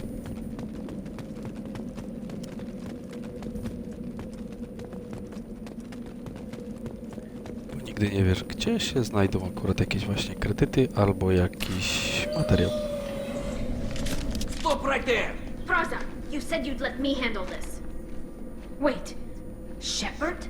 I'm not taking any chances with Cerberus operatives. Put those weapons down! Shepherd? Is that... you're alive? Remember when I gave you that Geth data tally? Did it help you complete your pilgrimage? Yes, it did. Praza, weapons down. This is definitely Commander Shepherd. Why is your old commander working for Cerberus? I don't know. Maybe we should ask. Cerberus rebuilt me, but I'm not taking their orders. We can discuss the specifics once I know why you're here. One of our people was here on pilgrimage. His name was Vitor. We came to find him.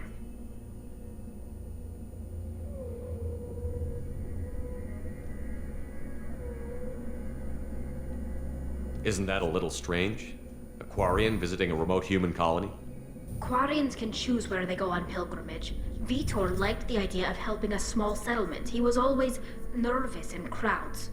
She means that he was unstable. Combine that with damage to his suit CO2 scrubbers and an infection from an open-air exposure, and he's likely delirious.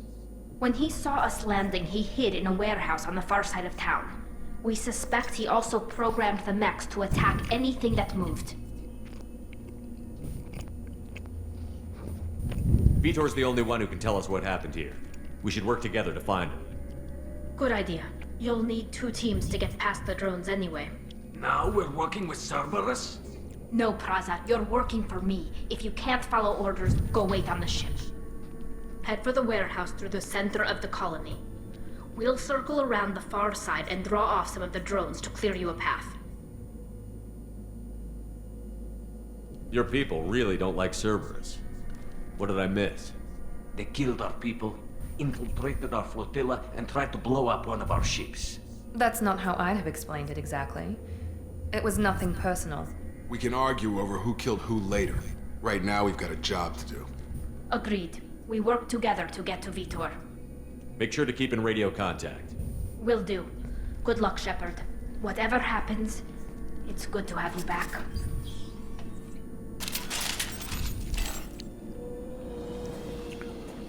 No, także już znaleźliśmy jedną z nich. Znaczy w sensie jedną z członki dawnego zespołu.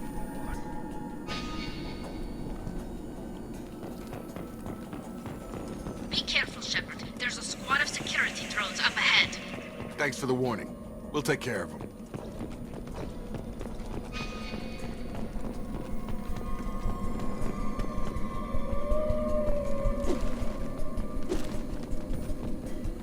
Hostile! I got him.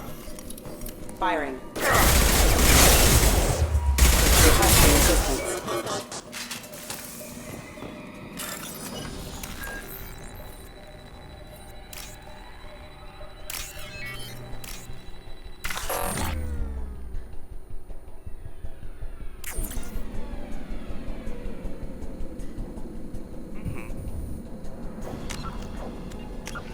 Kiedy był autozapis? 15:07, czyli przed chwilą. Pomyliły mi się kropeczki. Dlatego autozapis ma swoje plusy, ale też niestety minusy.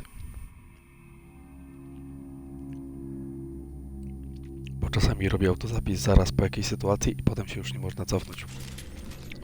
Chyba, że się cofniemy do swojego własnego zapisu. Be careful, Shepard. There's a squad of security drones up ahead. Thanks for the warning. We'll take care of them. Hostiles!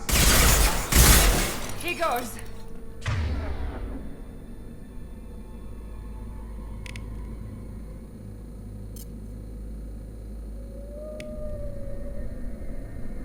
Please reconsider your aggressive attitude.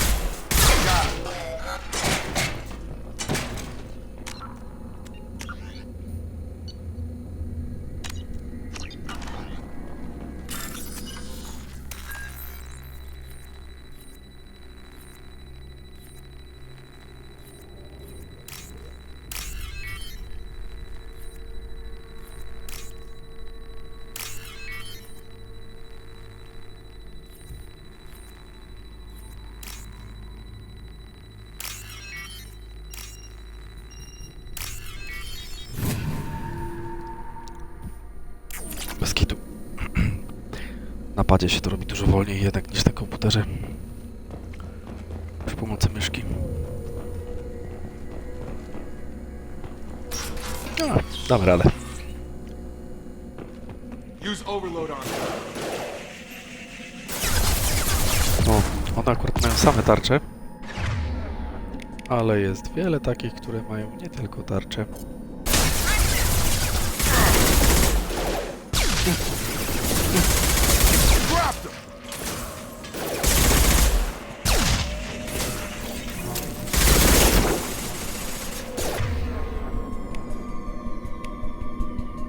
Here we go. Target down! O, już. Drop! Shepard, Praza and his squad rushed on ahead. I told them to wait, but they wouldn't listen. They want to find Vitor and take him away before you get here. We should have expected this. Come on. We can still catch them.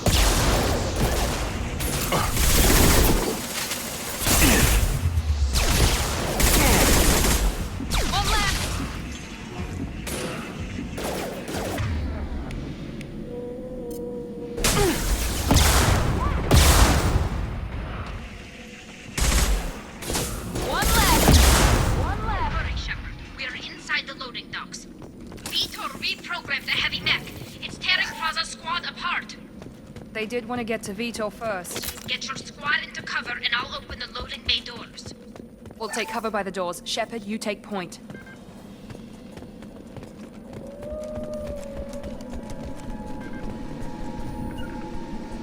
Going now. Heading to cover! Take point, Shepherd. We'll cover the door.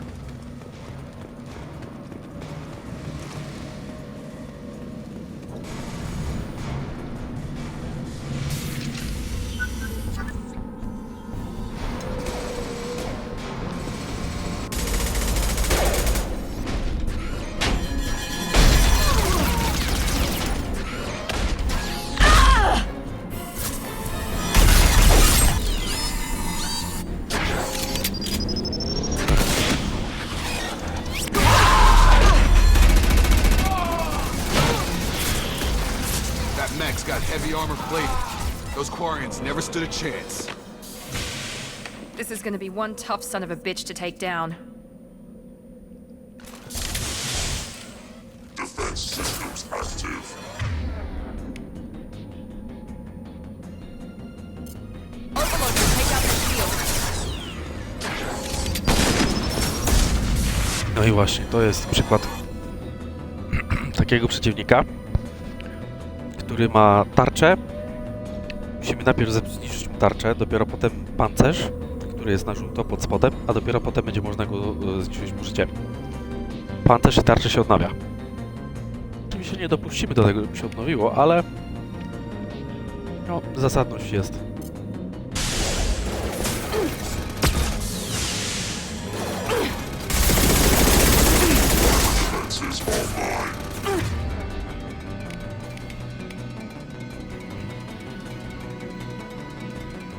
Dobrze, że właśnie Miranda ma odkształcenie, bo to jest moc biotyczna, która działa na pancerz, a tutaj proszę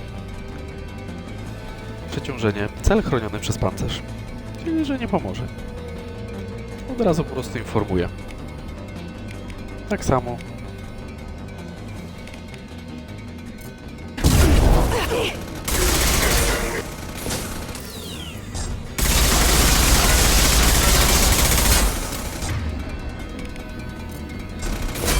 Have a nice trip! Gotta hurt!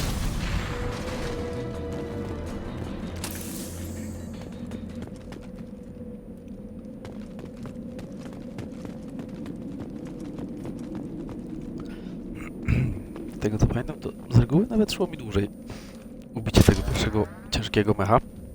Ale...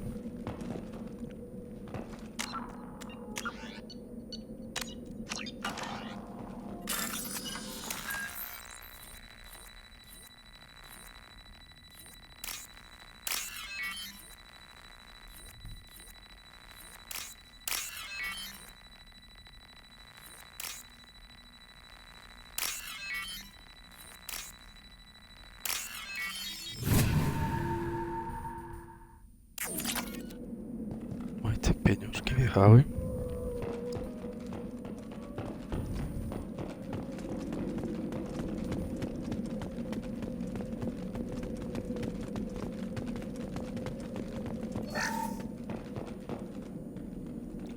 A, no tak, jak ma się pełną apteczkę, to wtedy dostaje się za Mediżel, nie dostajesz Mediżel następnego, tylko dostajesz pieniążki, nie? A że mamy pełny.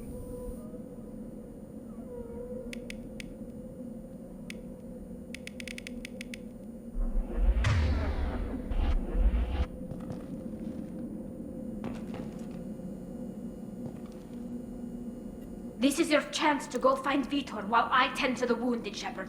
He's probably somewhere in the back of the loading bay.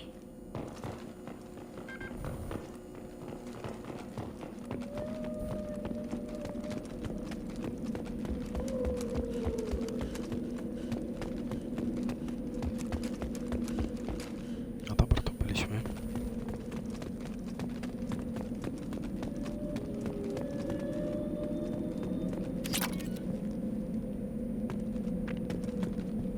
I'll take it.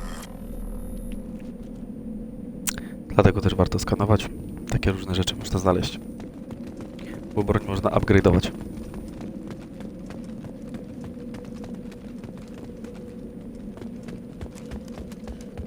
W pewnym sensie oczywiście.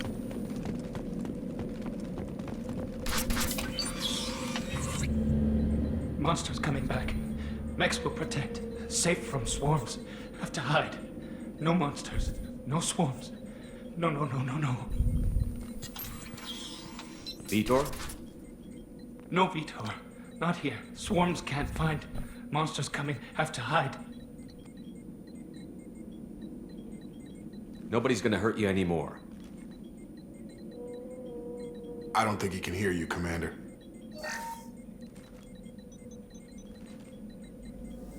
Have to hide. Have to hide. Mechs will protect. Swarms coming. Storm coming.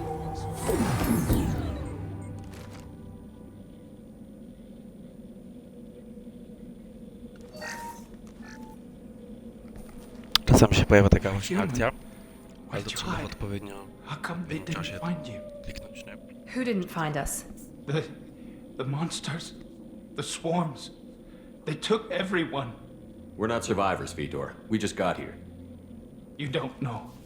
You didn't see. But I see everything. Looks like security footage. He must have pieced it together manually. What the hell is that?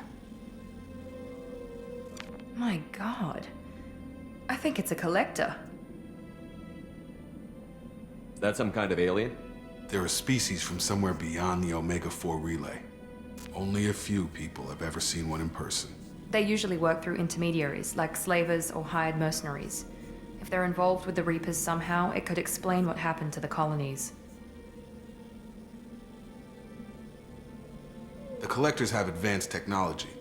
They could have a weapon that disables an entire settlement at once. The Seeker swarms. No one can hide. The Seekers find you, freeze you. Then the monsters take you away.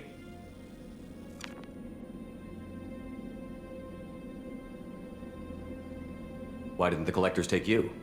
Swarms didn't find me. Monsters didn't know I was here. The collectors aren't known for being careless. Maybe his enviro suit kept him from showing up on their sensors. Or they were using technology specifically designed to detect humans. Only human colonies have been hit.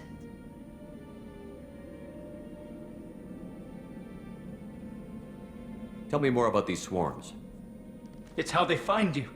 Seeker clouds, machines like tiny insects. They go everywhere. They find you, then they sting you, freeze you. Sounds like miniature probes, maybe. Find victims, then immobilize them with a stasis field or nerve toxin. I want to know more about the collectors. Nobody knows much. They're so rare, a lot of people don't even believe they exist. More importantly, why are they abducting human colonists? What are they after? Maybe the elusive man can figure it out.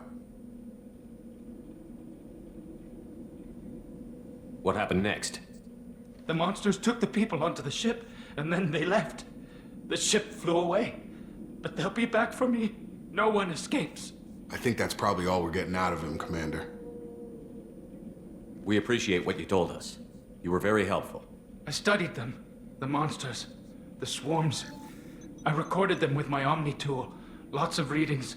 Electromagnetic. Dark energy. We need to get this data to the elusive man. Grab the Quarian and call the shuttle to come pick us up. What? Vitor is injured. He needs treatment, not an interrogation. We won't hurt him. We just need to see if he knows anything else. He'll be returned unharmed. Your people tried to betray us once already. If we give him to you, we'll never get the intel we need. Praza was an idiot, and he and his men paid for it. You're welcome to take Vitor's Omnitool data, but please, just let me take him. You don't have to take Vitor and go. We could work together, just like old times. I want to, but I can't. I've got a mission of my own. It's too important for me to abandon, even for you. When it's over, and I'm still alive, we'll see what happens. That sounds dangerous. What are you doing? I don't think Cerberus needs to hear about it, but it's in Geth space. That should tell you how important it is. He's traumatized and he needs medical care. Tally will give us the Omnitool data and take him to the flotilla. Understood, Commander. Thank you, Shepard. I'm glad you're still the one giving the orders. Good luck out there. If I find anything that can help you, I'll let you know. We're ready for pickup.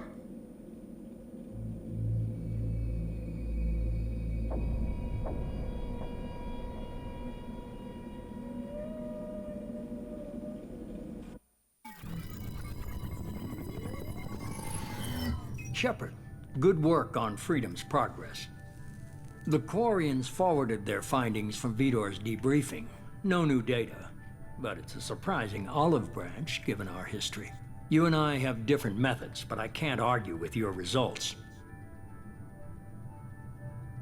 The data from his Omnitool should be quite useful. We're still analyzing it. But more importantly, you confirm the collectors are behind the abductions. Why do I get the feeling you knew about them already? I had my suspicions, but I needed proof. The collectors are enigmatic at best. They periodically travel to the terminus systems, looking to gather seemingly unimportant items or specimens, usually in exchange for their technology. When their transactions are complete, they disappear as quickly as they arrived, back beyond the unmapped Omega-4 relay. Until now, we've had no evidence of direct aggression by the collectors.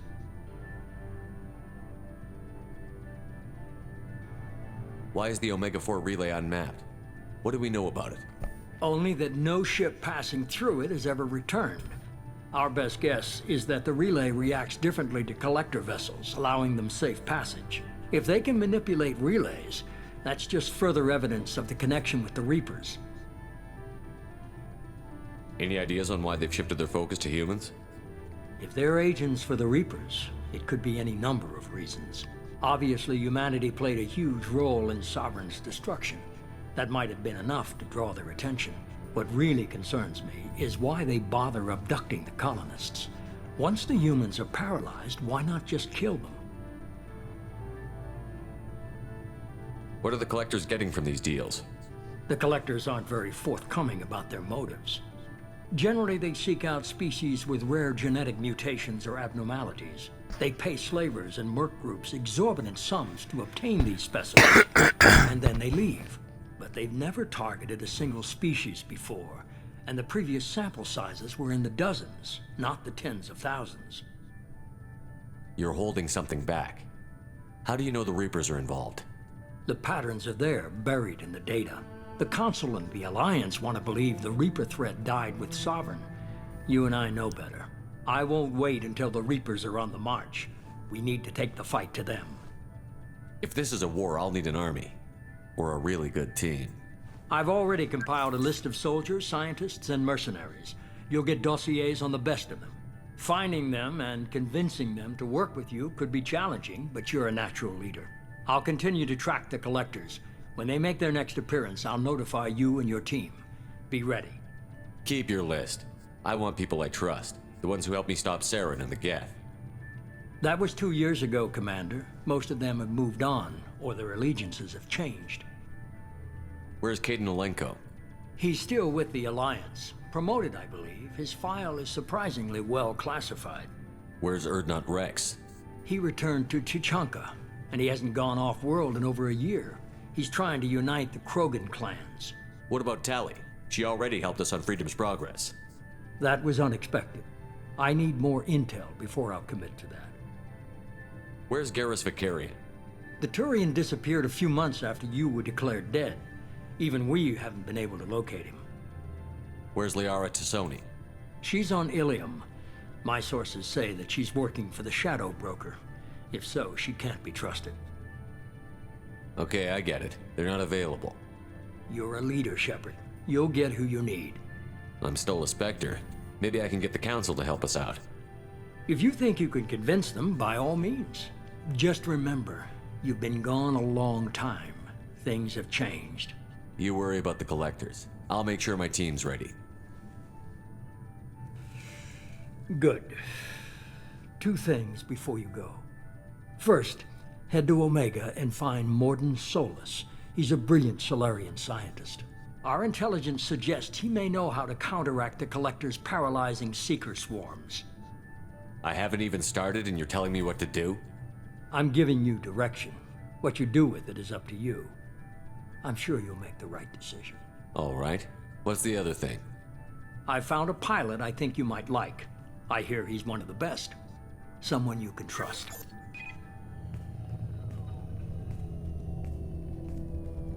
Hey, Commander. Just like old times, huh? I can't believe it's you, Joker. Look who's talking. I saw you get spaced. Got lucky, with a lot of strings attached. How'd you get here? It all fell apart without you, Commander. Everything you stirred up, the Council just wanted it gone. The team was broken up, record sealed, and I was grounded. The Alliance took away the one thing that mattered to me. Hell yeah, I joined Cerberus. You really trust the Elusive Man? Well, I don't trust anyone who makes more than I do. But they aren't all bad. Saved your life, let me fly, and there's this. They only told me last night.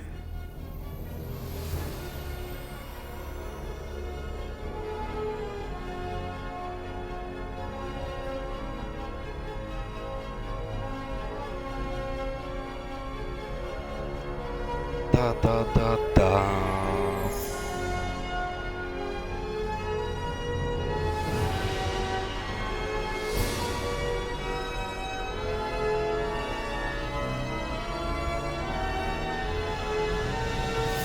It's good to be home, huh, Commander?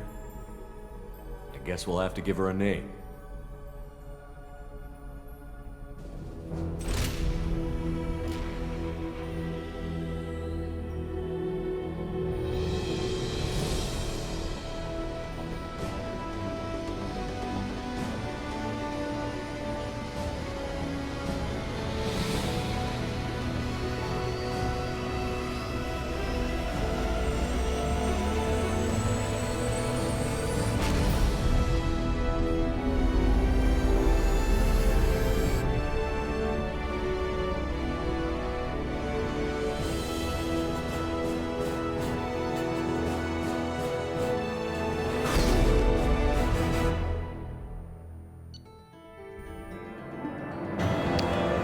No to git. Poprzednie ciężkie broni, plus 15 do pojemności. 19 000 kredytów, 2001. Można jechać z tematem dalej. Która to na osi 15:30. To jeszcze jest godzinka.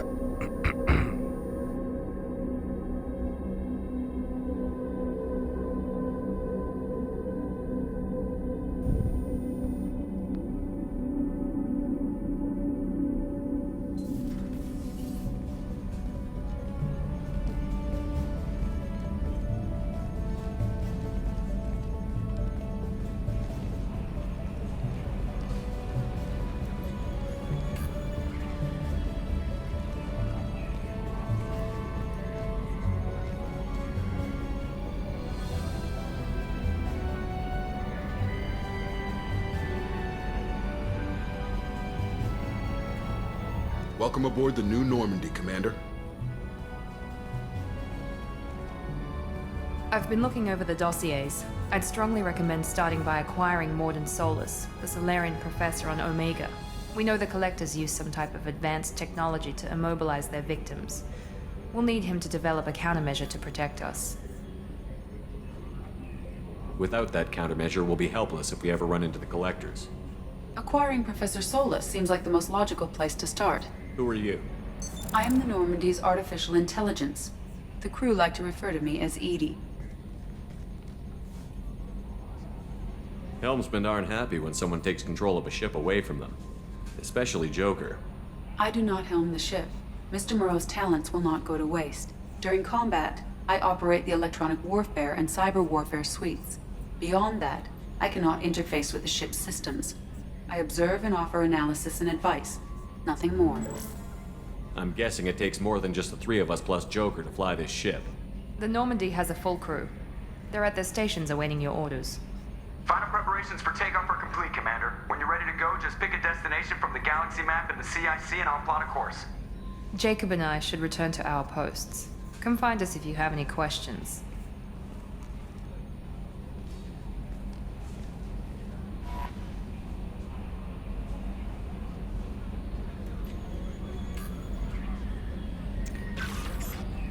Także tu mamy prywatny terminal, tam była mapa galaktyki. Zbrojownia.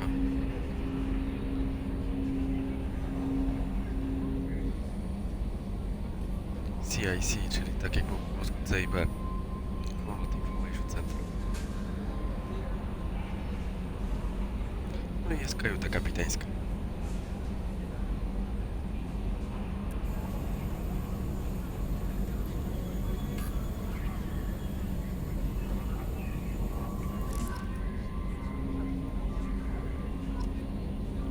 No i o tym mówiłem. Zobaczcie, ile teraz będzie dziennika aktualizowanego.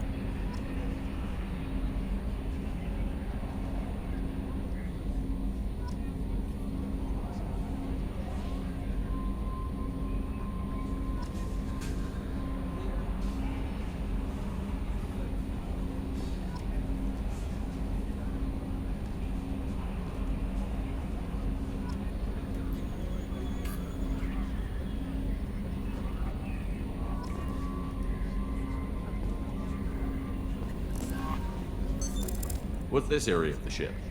This is the Combat Information Center.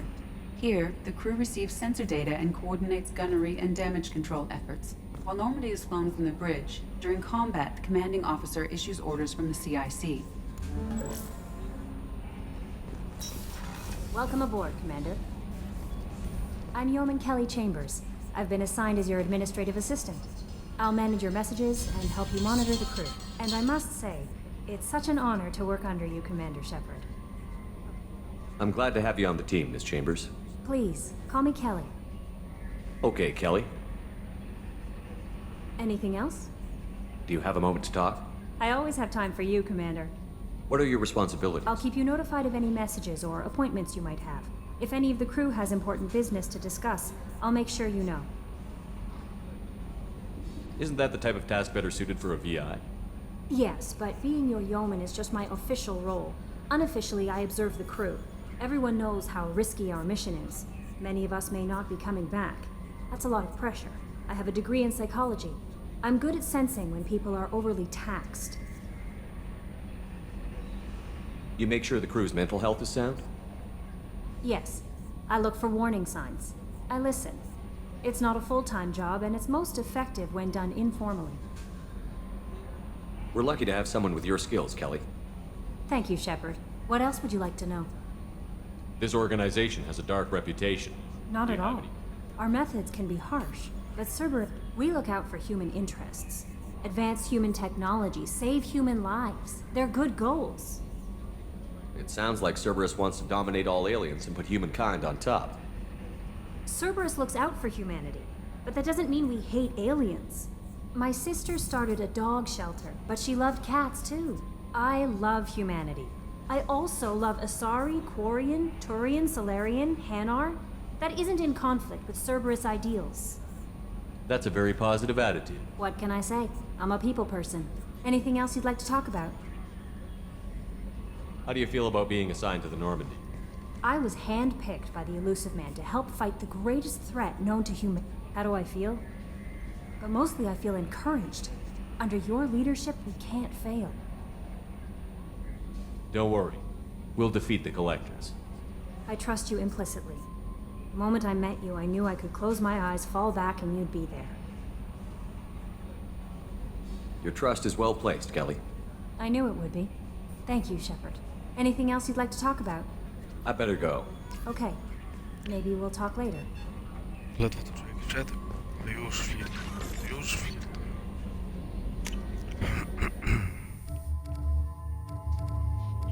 Tak wygląda dobór drużyny.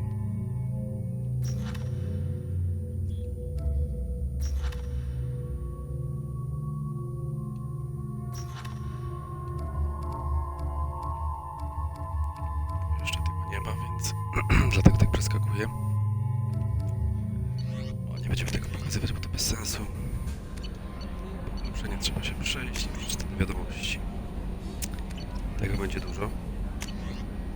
Archiwalnych nie ma. No to czytamy.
pobraniu skromnych opłat administracyjnych za zamknięcie konta.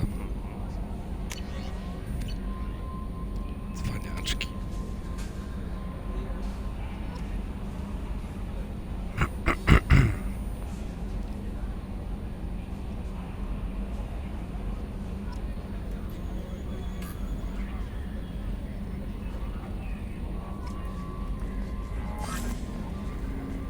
No dobra.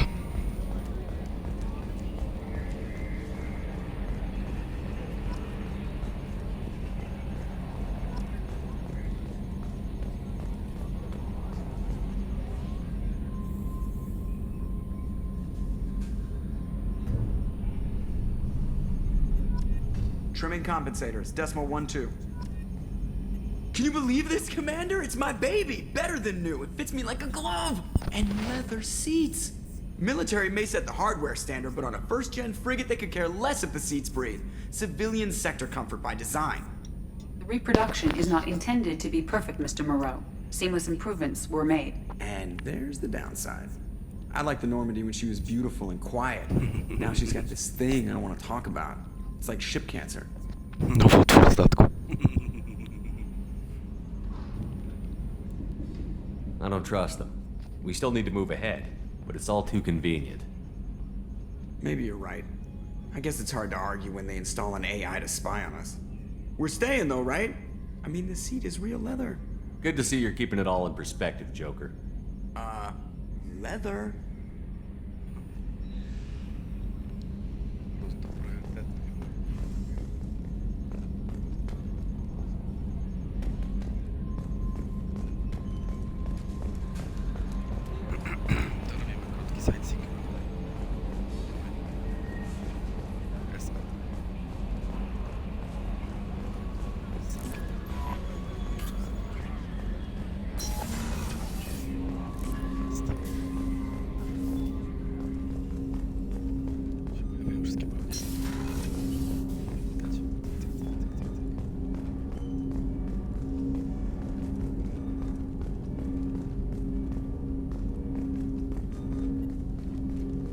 Commander, there hasn't been time to really settle in and take stock. I want to say that working with you is a great opportunity to do something that matters. It's a privilege to serve on the Normandy, Commander.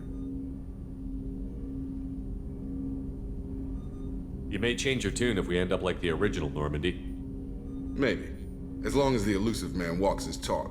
And you do the same, I'll do my best to make sure we succeed. That's been the condition for my service so far. I have issues with certain actions Cerberus has taken in the past. What has Cerberus done to make you nervous? A lot. They've been called terrorists, and with good reason. Doubt you can find a more checkered past. But if the Collector threat is real, and we do something about it, Cerberus will be remembered differently. Or we'll all be tried and executed. Can't count on people thinking about it as hard as I have. I look forward to working with you, Mr. Taylor. Likewise, Commander. Let me know if you need anything.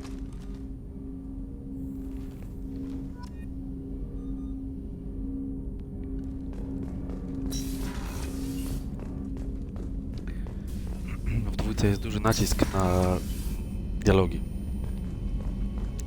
Więc często trzeba gadać z ludźmi.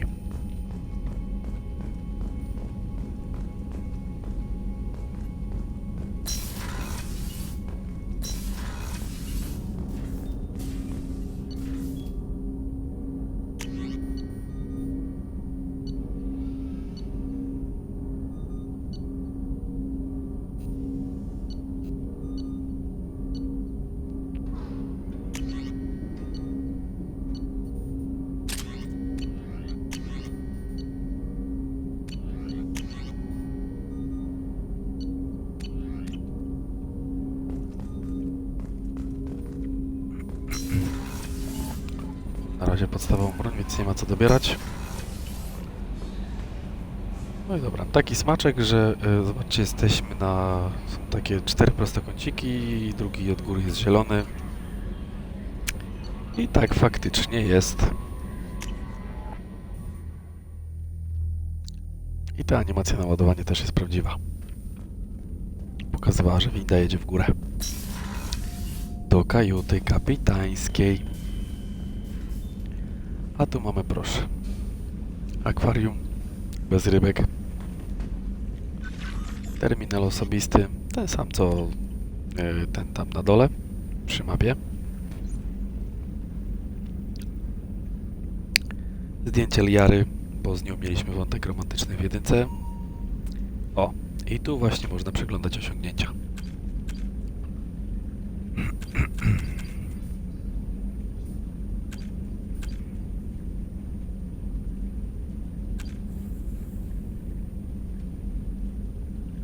Fajnie, że jest licznik.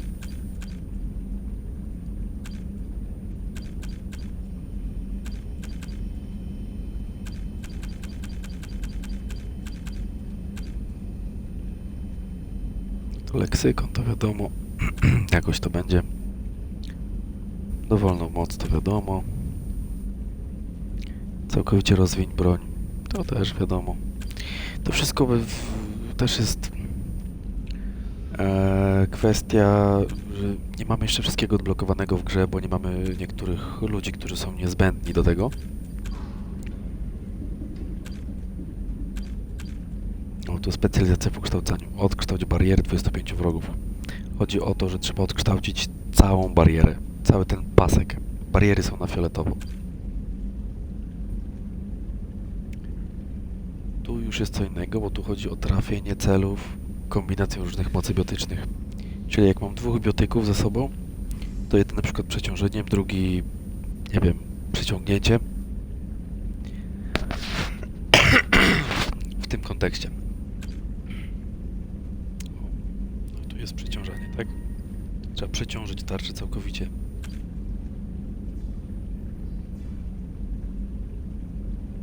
Tutaj chodzi o spalenie głównie, tak? Bo marne szanse, że coś tam spadnie. To jest konkretnie spalenie. Tylko że tutaj trzeba spalić pancerz. To niekoniecznie już oznacza, że przeciwnik umiera, bo z reguły pod pancerzem ma jeszcze pasek zdrowia. A tutaj chodzi po prostu o zabicie przy pomocy ognia. 13 strzałów zabitych, znaczy 30 zabitych strzałem w głowę.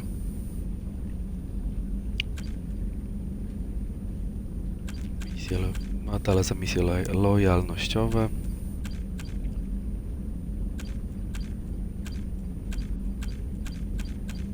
Za werbunek konkretnych osób.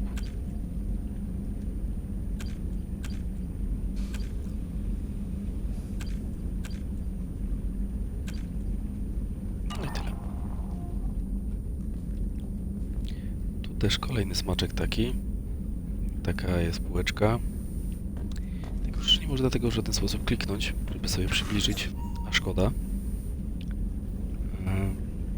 Bo tu będą się znajdowały modele, które można kupić w różnych sklepach.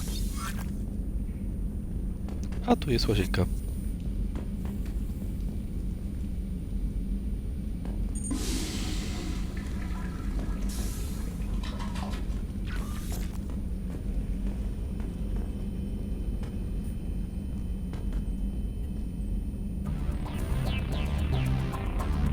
Muzyczkę można sobie dobrać.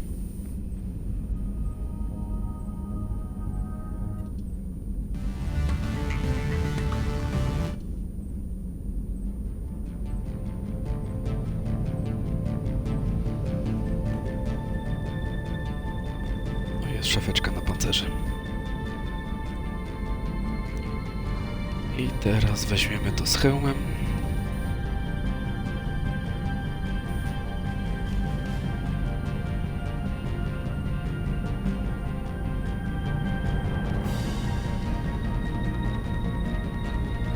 O ile dobrze pamiętam, to tam gdzieś na planszach, znaczy na mapach, planetach, czy w kosmosie, gdzie nie ma tlenu i trzeba korzystać z filtra, to Gramy i tak załączy filtr, więc powinno być spoko.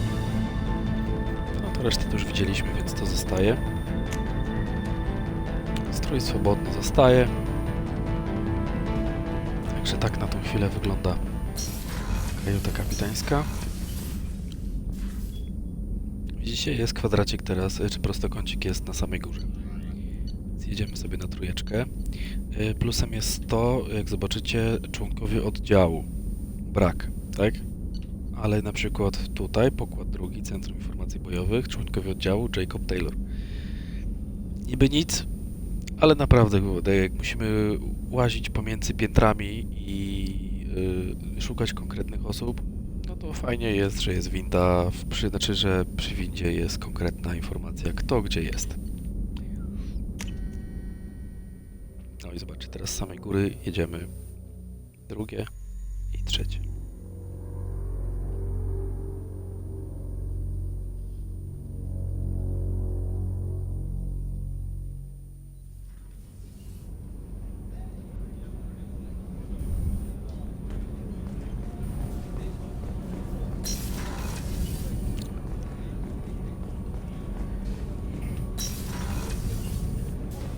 Oh, she's a cutie. How old? She'll be a year old next month. Oh, you'll miss her first birthday. Well, my family lives in New Canton. Oh, that colony's on the edge of the frontier. Could be vulnerable to collector attack, couldn't it? Exactly. It's most important that she have a first birthday. That's why I'm here.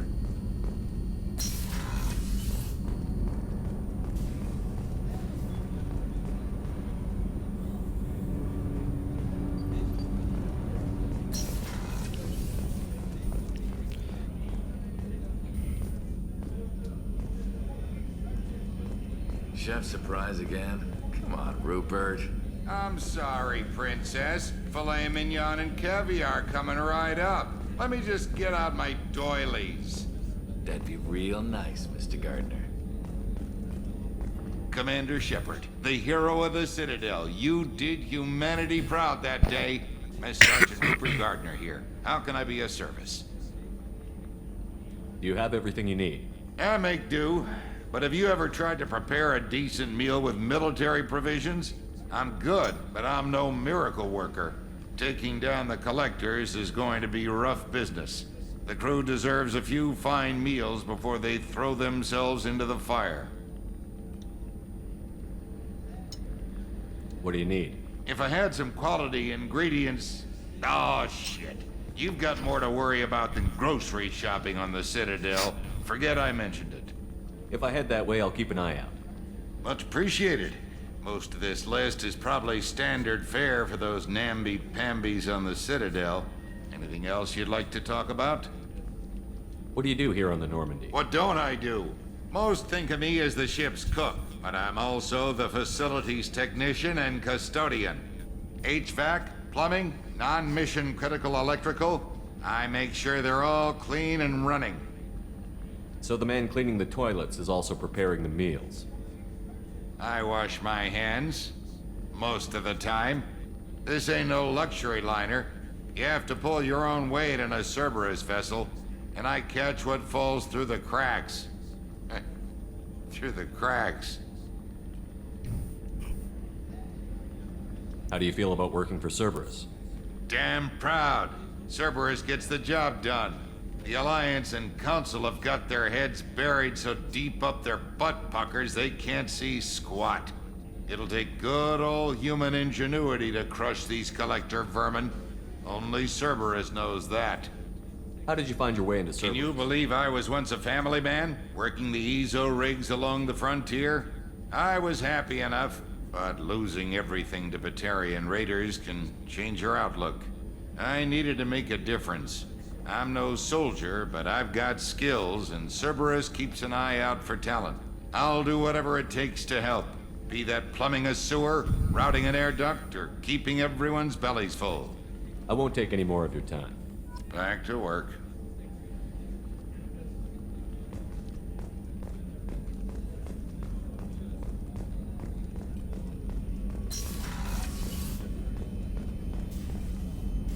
Commander Shepard, I watched the Normandy crumble with you on board.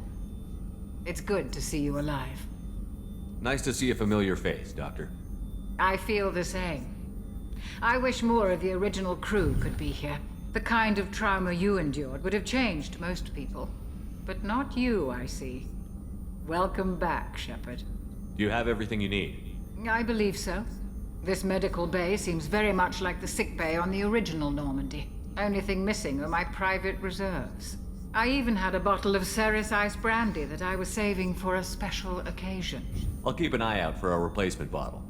Oh, you needn't. It's expensive, and we have much larger concerns ahead. Doctor, you've been with the Alliance for years. After the Normandy was lost, the surviving crew was reassigned. I was stationed at the Mars Naval Medical Center, a very respectable position, but it wasn't on a starship. Colonial military life isn't for you? I've spent most of my life on warships, never knowing what the next mission might bring. I'm used to the hum of engines, the creaking of bulkheads, that subtle vertigo when the momentum dampeners kick in. Life planetside is just too static, too boring. You're not the Cerberus type, Doctor. I don't work for Cerberus. I work for you.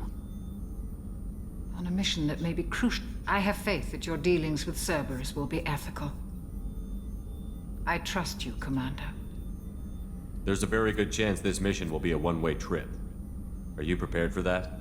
I've been through the reclaiming of Shanxi, the Skillian Blitz. We survived the Battle of the Citadel and the destruction of the Normandy together. I've lived a full life. No regrets.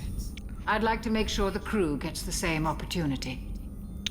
Że tak powiem, babka swoje przeżyła. I'll see you later, Doctor. Commander.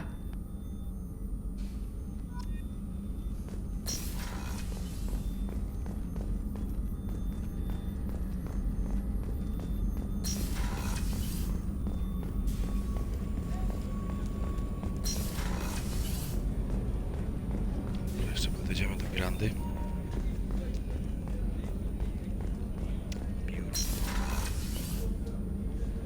Z łóżeczkiem, z tym.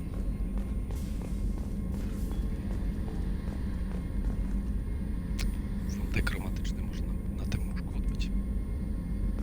Hi. Commander, what can I do for you? You have a minute, Miranda? No doubt you've got a lot of questions.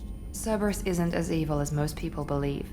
If I can help allay any of your concerns, I'd be happy to do so. So, what would you like to know? Tell me about yourself, Miranda. Oh, I guess that's fair. I've spent the last 2 years learning everything there is to know about you. Well, you should probably know that I've had extensive genetic modification. Not my decision, but I make the most of it. It's one of the reasons the elusive man handpicked me. I'm very good at just about anything I choose to do. You certainly don't lack for confidence. It's just a fact. My reflexes, my strength, even my looks, they're all designed to give me an edge. No point in hiding from it. It's the reason I'm trusted to oversee the most dangerous, risky, and technically demanding operations Cerberus undertakes. And it's why I was assigned to you. It's my job to make sure you succeed, Shepard. What level of genetic modification are we talking about? That's very thorough. Physically, I'm superior in many ways. I heal quickly, and I'll likely live half again as long as the average human. My biotic abilities are also very advanced. For a human. Add to that some of the best training and education money can buy, and, well, it's pretty impressive, really. Sounds like you were designed to be perfect. Maybe, but I'm not. I'm still human, Shepard. I make mistakes like everyone else. And when I do, the consequences are severe. Everyone expects a lot from someone with my abilities.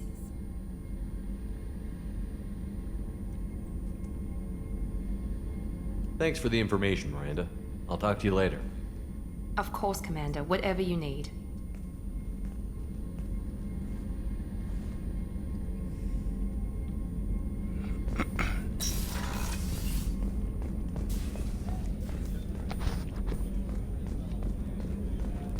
To lecimy zwiedzać dalej.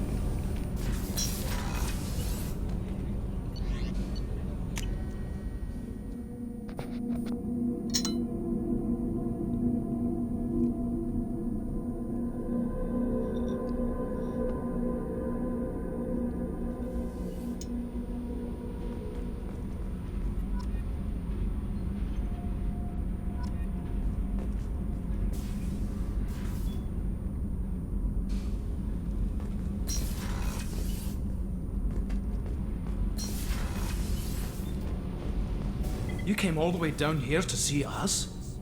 You're speaking to our commanding officer. I'm touring the ship, getting to know my crew. I'm Engineer Ken Donnelly, handling the power control systems. This is Gabby. That's Engineer Gabriella Daniels, actually. I'm responsible for the propulsion systems. What can we do for you, Commander?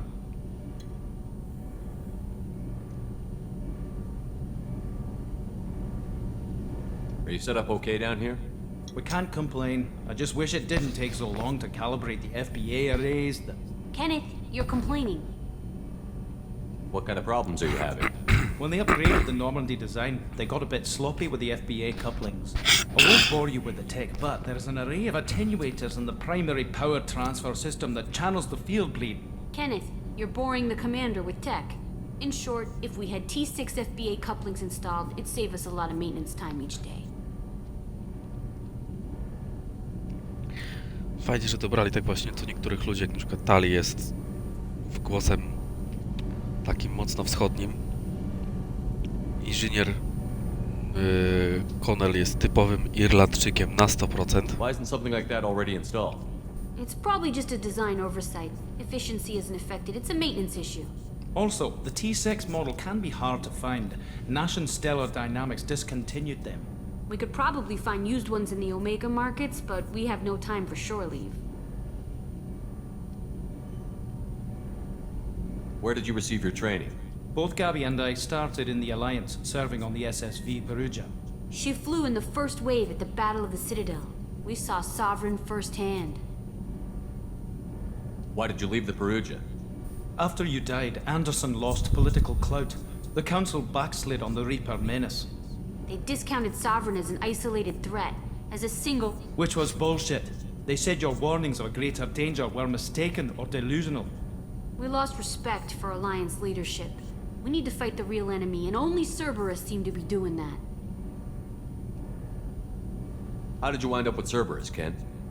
Once you were gone, the Alliance brass descended like vultures. I was very public with my defense for you. That's an understatement. If Kenneth wasn't such a talented engineer, they'd have court-martialed him for insubordination. But it got me noticed by the elusive man. He made an offer, and here I am. So why did you join, Gabby? Kenneth and I have been partners in crime since we graduated from Tech Academy. When he got the Cerberus offer, I insisted that it include me. They'd fall apart without me. Thanks, Mum. Also, I love engines, and the Normandy is state-of-the-art. When I got the opportunity to work on her, I had to jump. What do you think about Cerberus? Actually, we don't know much about the organization other than the Normandy team. We know our mission and who's in charge. We're off to kick the collectors right in their daddy bags. That's enough for me. Carry on. Will do, Commander. I'm amazed Shepherd came down to see us. I told you he would.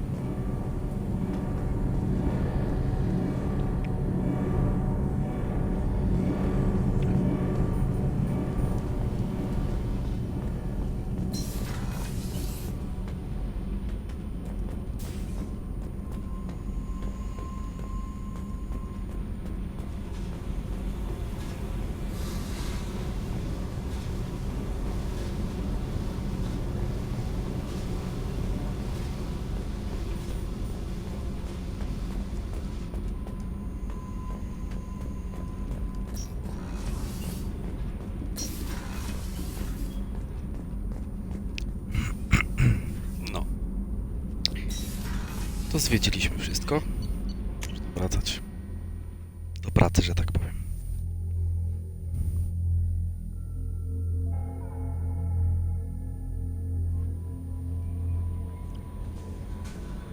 Commander, you've received a new message at your private terminal.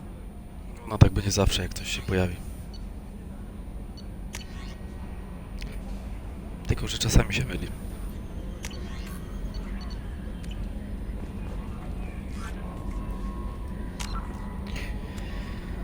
No dobrze.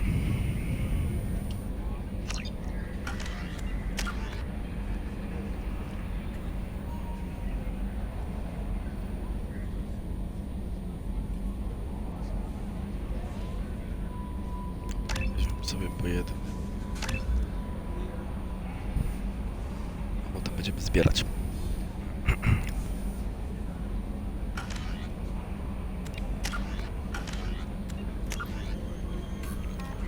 No i tak, tu mamy misje główne. Już jest ich w opór. W porównaniu do pierwszej części, kiedy było praktycznie pojedynczo. No, główna misja, powstrzymaj zbieraczy, tak? No właściwie to trzeba je posortować. To jest, o tak, sorty, tak nazwa.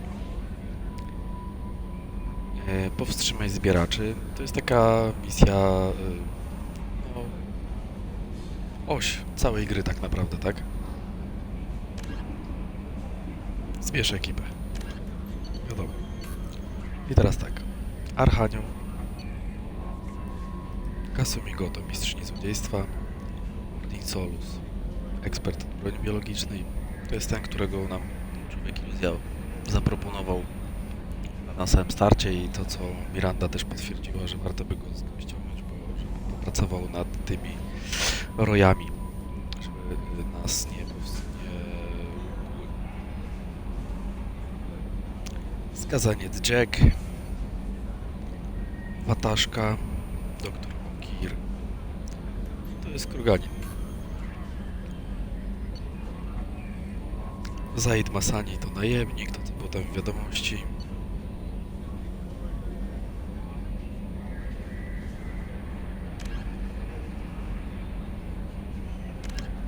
To w sumie jest całkiem spoko.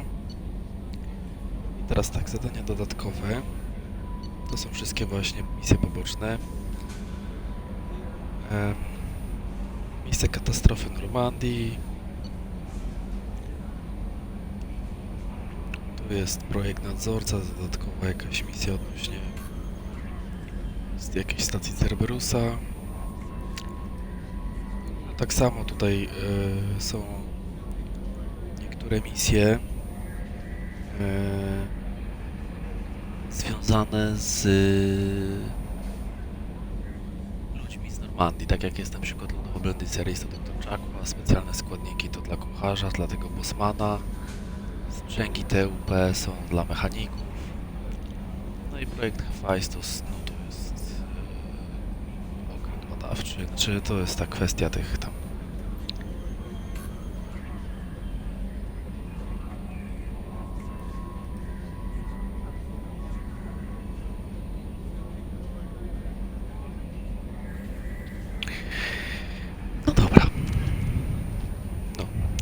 udaj się na Zeonem, znajdź prototypowy pojazd Mount.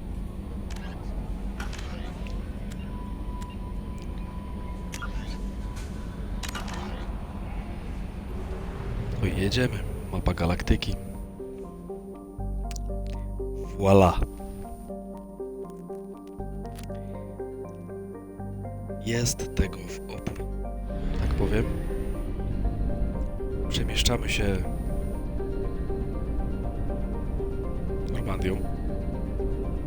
Wygląda to efektywniej. Tak jak i sama Normandia, widzieliście toalety, męska, damska, kuchnia i tak dalej.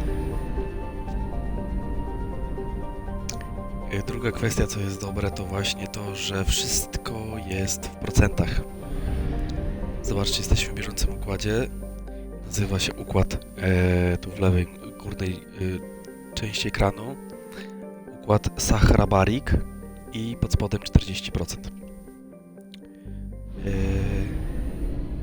Na obrzeżach są odnośniki do następnych innych układów w tym systemie, czy tam gromadzie, czy cokolwiek to jest. I też nazwy z procentami. Tu jest przekaźnik masy, żeby przeskoczyć do innego całkowicie innej mgławicy, czy tam właśnie innego tego całego gromady. No ale mówię, piękny jest to... Aha, i tu jest stacja paliw. Tu się kupuje rzeczy takie jak właśnie paliwo. Za pieniądze normalnie. Jak widzicie, pieniądze mi znikają. To środkowe to pieniądze. Mam 176 000 kredytów. Przytrzymamy. Niech sobie zaleje do pełna. Paliwo się zużywa w momencie, w którym przechodzimy między układami.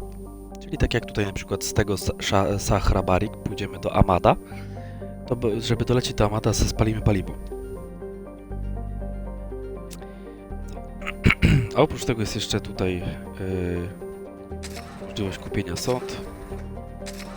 Sądy kosztują 100 kredytów. Na razie nie będziemy zwiedzać zbytnio planet, z tego względu, że jedna z osób, z akt, które weźmiemy, jest osobą, która nam rozwinie, nie pamiętam czy paliwo, ale na pewno rozwinie nam zdolność posiadania większej ilości sąd. Sądy są po to, żeby, no, można powiedzieć, strzelać w kierunku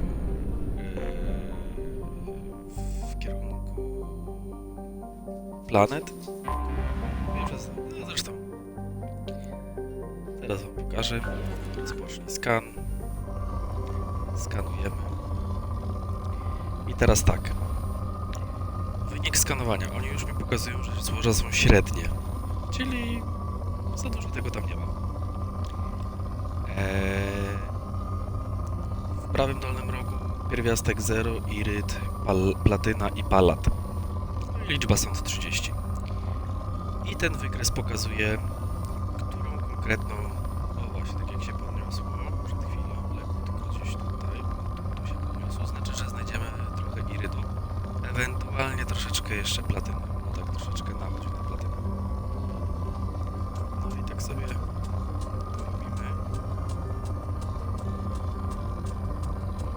Strzelamy sobie. In research projects, palladium is used to upgrade heavy pistols, armor, and cybernetics. Proszę bardzo. Stać się teraz na projekt badawczy. Po to są właśnie te złoża, żeby stać mi było na różne projekty badawcze. Tak odnośnie pytania ewentualnego. Dlatego niestety, ale kolejna mozolna praca przed nami. Launching probe.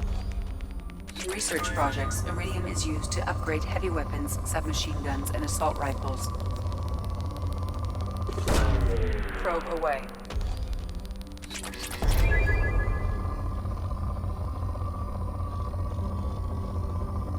I tak jak Edi mówiła, iryt jest potrzebny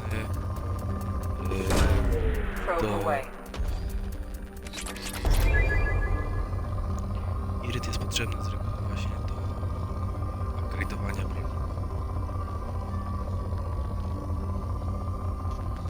Ale oprócz broni będziemy też upgrade'ować inne rzeczy. I tak naprawdę, no serio, warto się skupić na tym skanowaniu.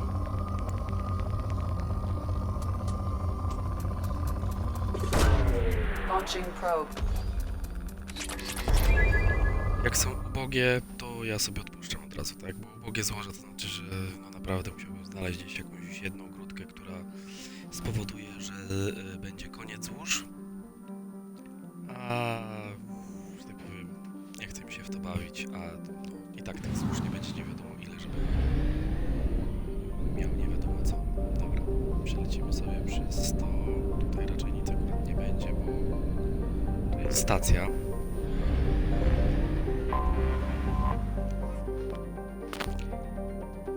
Zbudowana w wyeksploatowanej skorupie metalicznej asteroidy Omega od tysięcy lat stanowi bezpieczną przystań dla przestępców, terrorystów i malkontentów.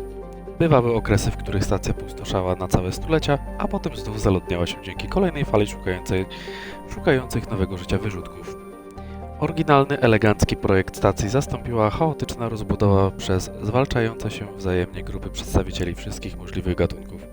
Na Omedze nie ma rządu centralnego i nikt nie pamięta, żeby takie ciało kiedykolwiek istniało. Aktualna populacja 7 800 000. Szachmat. Taka sobie właśnie stacja pełna degeneratów. No i każda planeta, dopóki nie jest odkryta, to nie pokazuje się jej nazwa, tak jak jest tutaj ta planeta Urdak, którą odkryliśmy. Jest tutaj o sobie. I zobaczcie, w lewym górnym rogu teraz już jest odkryte 60% w danym układzie, tak?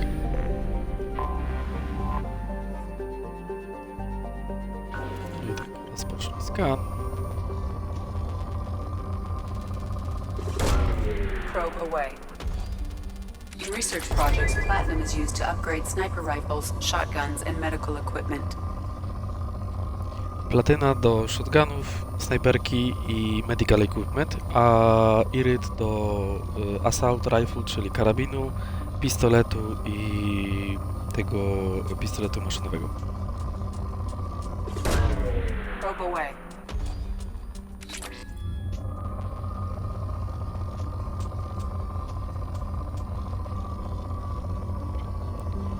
Trochę za niskie.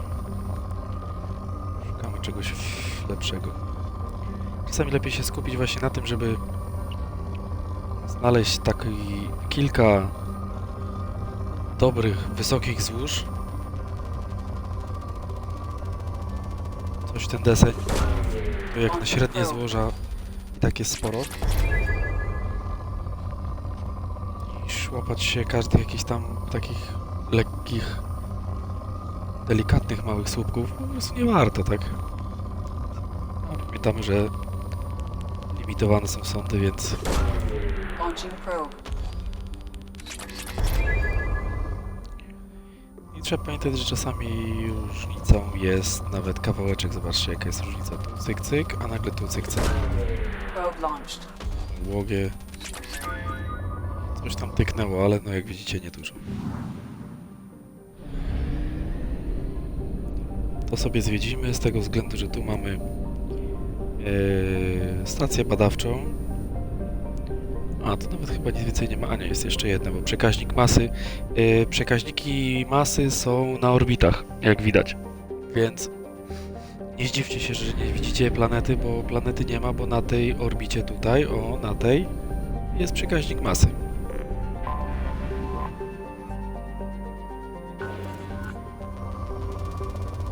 O, na przykład tutaj B, bogate złoże, czyli bardzo bogate. Very rich. I tu warto tym bardziej się skupić.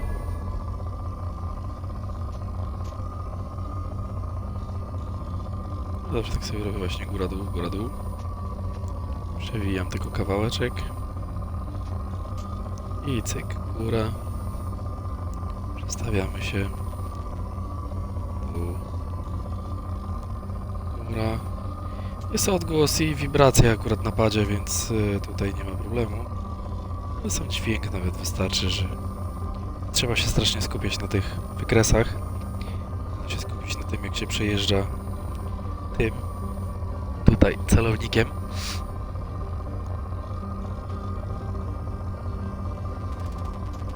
O właśnie.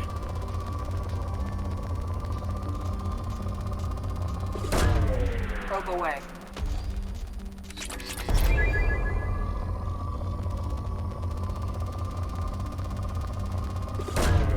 Launching probe.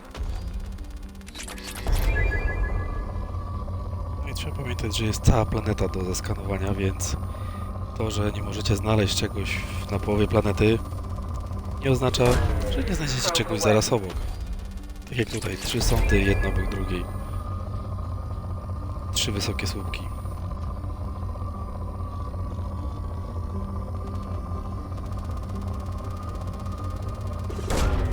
Launching probe.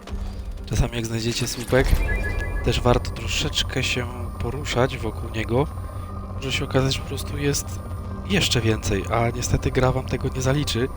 Zaliczy wam konkretnie to miejsce, w którym, jakiś, że tak powiem, jaki ten słupek był. Nie cały obszar wokół.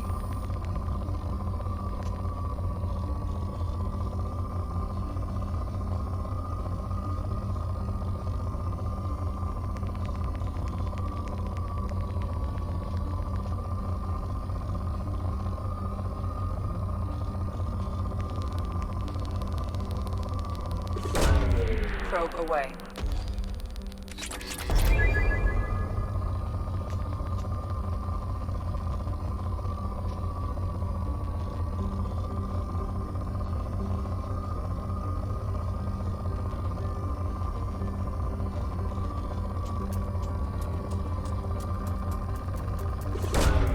Probe away.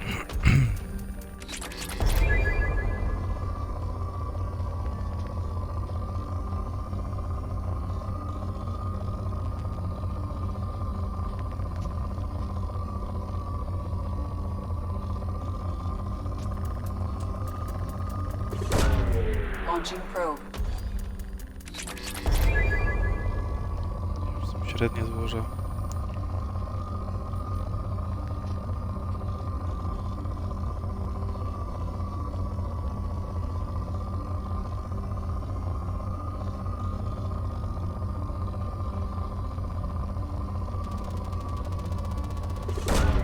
Probe away. No i teraz nawet jest już brak złóż. Co nie oznacza, że się nic nie znajdzie, bo tam coś by się znalazło, tylko że no mija się to z celem, tak? No i mamy odkryte 100% układu Sahra-Barik.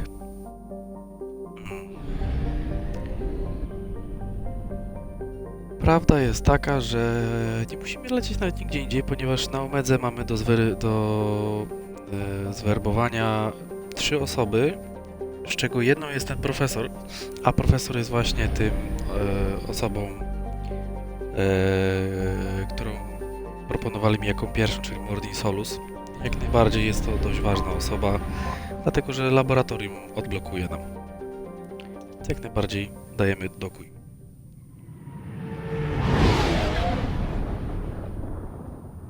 Tak jeden meteoryt, grzybek.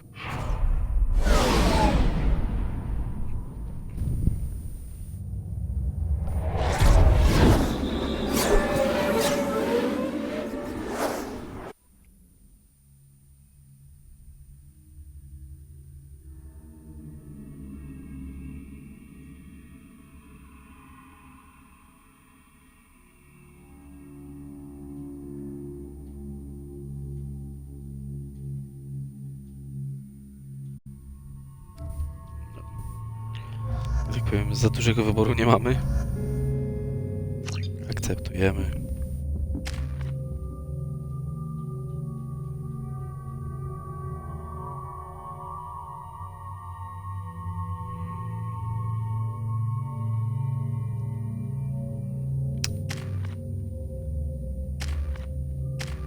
Szczerze to nie. Zostawimy ich tak jak jest. Można jeszcze dobrać broń. No mówię, na razie tak nie mamy nic więcej, więc nie ma co, tylko tu są 2 opcje, bo jest granatnik albo ten od błyskawic.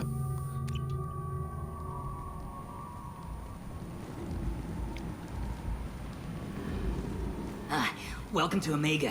You're new here, aren't you? I can always tell. Allow me to... Oh, hello, Mocklin. I was just... Leave, Fargate. Now. Of course, Mocklin. Whatever she wants. Blasted scavengers. Welcome to Omega, Shepard. You know who I am?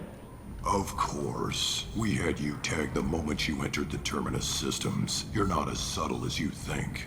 Arya wants to know what brings a dead Spectre to Omega. I suggest you go to Afterlife now and present yourself.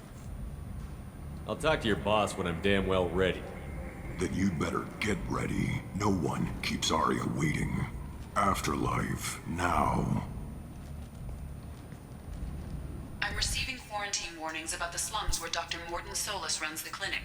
Anticipate resistance at the transport station. I have also accessed messages between mercenary groups regarding plans to deal with the Archangel.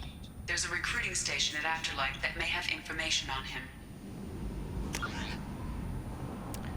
Tak wygląda mapa. Szczerze, mało konkretna. Niby fajna, ale...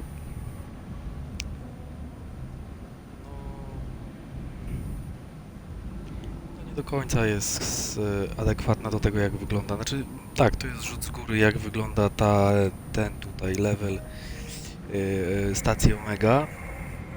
Z tym, że tak jak jest pokazane, wyższy poziom zaświatów i niższy poziom zaświatów. Tak naprawdę, to owszem, wchodzi się przez wyższy poziom zaświatów i tym górnym zejściem schodzi się w dół, tylko że właśnie schodzi się w dół i jest się w tym samym miejscu, w sensie piętro niżej. Ale to dalej jest, nawet widać ten wyższy poziom zaświatów z dolnego poziomu zaświatów, jak się spojrzy do góry, więc one są... Wyższy jest nad niższym, no i to tak, dlatego tak troszeczkę to zaburza.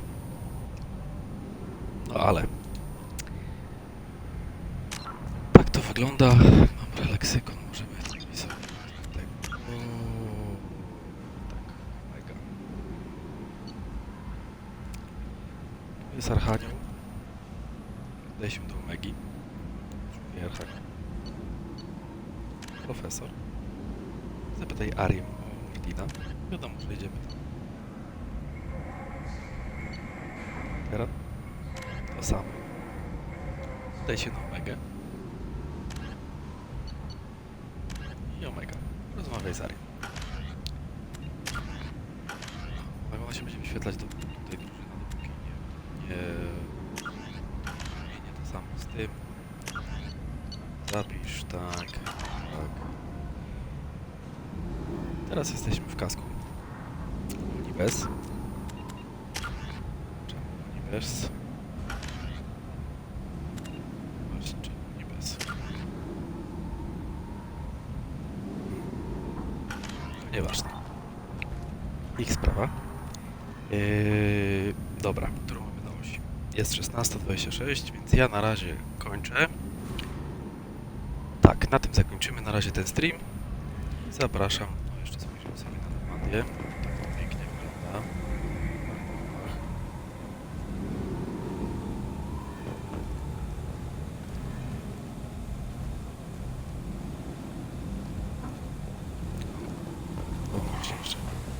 Please.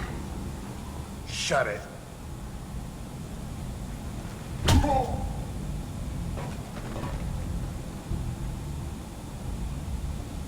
Please.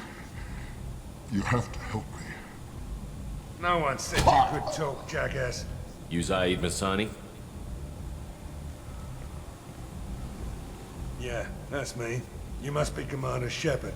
Hey, we have a galaxy to save. I assume you've been briefed? I've done my homework. Cerberus sent me everything I needed to know. My contacts told me you were picking up one man, not two. Batarian delinquent. Pissed off someone rich enough to hire me to go after him. And for my bring him in alive rates even. Please. I didn't do it. I said shut it. Tried to lead me on a chase all over the systems. He should have known better. These people always run to Omega. What's gonna happen to him? I'm gonna turn him in for the bounty. Don't much care what happens after that. What's your relationship with Cerberus? Easy. Cerberus is paying me a lot of money to help you on your mission. That's the long and short. Not many mercs would take a suicide mission for the pay. Most mercs don't get an offer like the one Cerberus sent me. This mission doesn't sound like good business, but your elusive man can move a lot of credits. Good to have you, Zaid. We have a lot to do. That's what they tell me. I assume the elusive man told you about our arrangement. No. I guess he decided to leave that information out of the dossier. Good thing I asked. Picked up a mission a little while back, just before I signed on with Cerberus. Thought you might be interested. You heard the name Vito Santiago? He's the head of the Blue Suns. Runs the whole organization. Seems he recently captured an Eldfell Ashland refinery on Zoya, and is using their workers for slave labor. The company wants it dealt with. I'll make sure we get that done. Good. Get it out of the way so we can concentrate on being big goddamn heroes.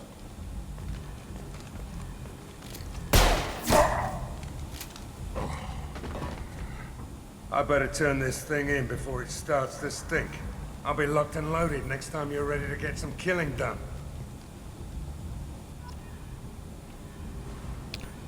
No, jeszcze przed wyjściem, przed zakończeniem streamu, musieliśmy klepnąć sobie, zaklepać Zaida? Że tak się wyrażę. Dobra. To miłego popołudnia, widzimy się później na następnym streamie.